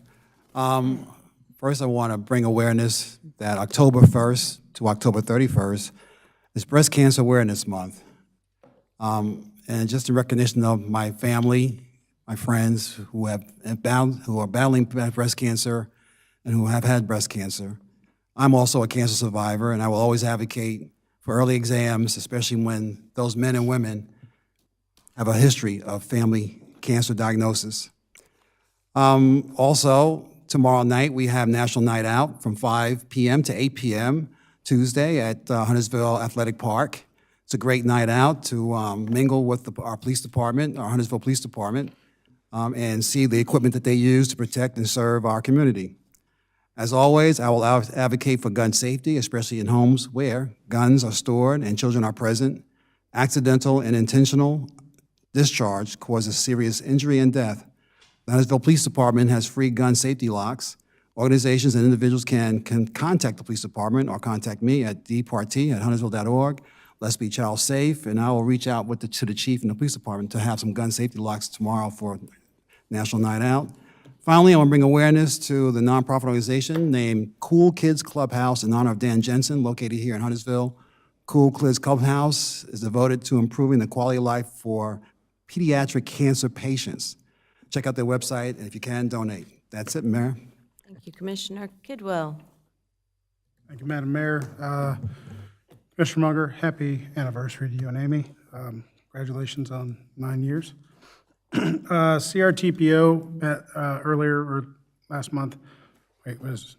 Last month. And one of the things that came up was the funding for the Gilead Road project. I've been in talks with staff and Commissioner Boone and Mayor Bales. We're going to be meeting together to discuss that project further because the NCDOT has come out and said, what you had planned, we don't like, so we're going to give you what we like, which pretty much is 6 lanes right out here in the middle of the road. I think there's some room for improvement on that, and I think working together with Commissioner Boone, Bales, and staff, we can get back to what we really wanted was downtown parking, walkability in that area. We also discussed toll roads for the south end of Charlotte. Division 1 engineer from NCDOT made a presentation. They talked a lot about taking down every bridge on 77 and south of Charlotte, and how, we're talking a $1 billion project. It would wipe out all the funding in the area. The one thing they didn't bring up was that toll lanes do not relieve congestion. And that was a shock to all when that was brought up, when we started saying, does it relieve congestion? Not really. Oh, then why build them? So that conversation will continue down at CRTPO. Our next meeting is next month, and I have not seen the agenda yet. Thank you, Madam Mayor. Thank you, sir. Commissioner Kovacs. Lake Norman Chamber report. We are just 1 week away from our signature event, the Lake Norman Chamber Business Expo. It will be October 11th at our Huntersville Recreation Facility from 11 to 5. So public, you're invited to attend with no admission charges. So please come see the best in business as 120 businesses and nonprofits showcase their business. The following evening, Wednesday, October 12th, the Chamber will host a candidate forum for Mecklenburg County Commission District Number 1, Charlotte-Mecklenburg Schools District Number 1, and North Carolina House District 98, moderated by Paul Cameron. The event is from 7 to 9 at Cornelius Town Hall. And Thursday, October 20th, the Chamber will host the Public Safety Luncheon at noon at Northstone Country Club, and it's recognizing the most outstanding police and fire officers from Cornelius, Davidson, and Huntersville. Information on these and other events, you can visit lakenormanchamber.org.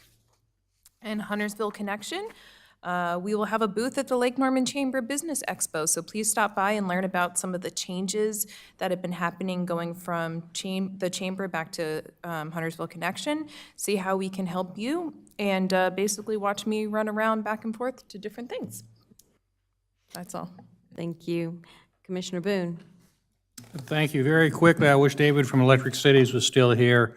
I think his folks did an excellent job during the hurricane that came through over the weekend. But that leads me into October 2nd through the 8th is Public Power Week. And I'd just like to thank Electric Cities and all of the power companies in our area for their keeping the power on for us. Thank you. That's my report. Thank you. Commissioner Phillips. No update at this time. Okay. I've got a few things, and I will try to be quick. As I mentioned earlier, I did speak with Ms. Cheek, our school board representative for District 1, and she was telling me about how she goes and gives an update to Cornelius, and I've asked her to come. She should be here at our next board meeting, the second meeting in October. The EDC is working on 39 projects currently. The MTC met last Wednesday, and, hold on, we were given an update around, what do we call it? Like the CATS agency safety plan. We were also given an update regarding the negotiations that were happening with the bus drivers. And while that has stalled, I think it is continuing. That's correct, Mr. Roberts? That's what you heard? Thank you. We also advanced the 2030 system plan. That was a plan, if you all remember, that will do a redesign for the red line and get it all lined up with all of the rest of the system plans to move that forward and be ready to go. They also did a developer coordination at the Sugar Creek Station, along with advanced property acquisition and a I believe it's Title VI, Service Equity Analysis regarding COVID. Isn't that, did I get that right? Okay, so that was the update from MTC. More to follow. We will continue to talk about transit options in our community as we continue to talk about the fact that we really are a transit desert up here. Folks can't get to and from. And so I will also be working with Commissioners Kidwell and Commissioner Boone, and we'll continue to have this conversation so that we are looking at transportation and transit holistically, which I think will put us on a better path. And we'll continue to work with CATS around that and what that new model is going to look like in next June when they bring on that on-demand service for the area. I also want to let the board know that the League of Municipalities, the Legislative Policy Committee, is still doing their legislative goals listening sessions. There is one tomorrow. It's session 3. It is virtual, so it's on a Zoom from 1 to 2:30. If you're interested, the links have been forwarded out, so you do have to register, and then you'll get a link to get onto that Zoom call. But there's also another listening session 4, which is also virtual. Oh, and I did not put the date down here. I apologize. Give me a moment.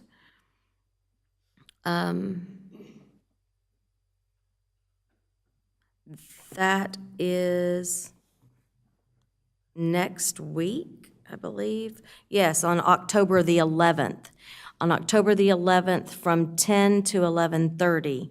So that will be the fourth listening session. If anybody would like to join in, you can register through the league's portal.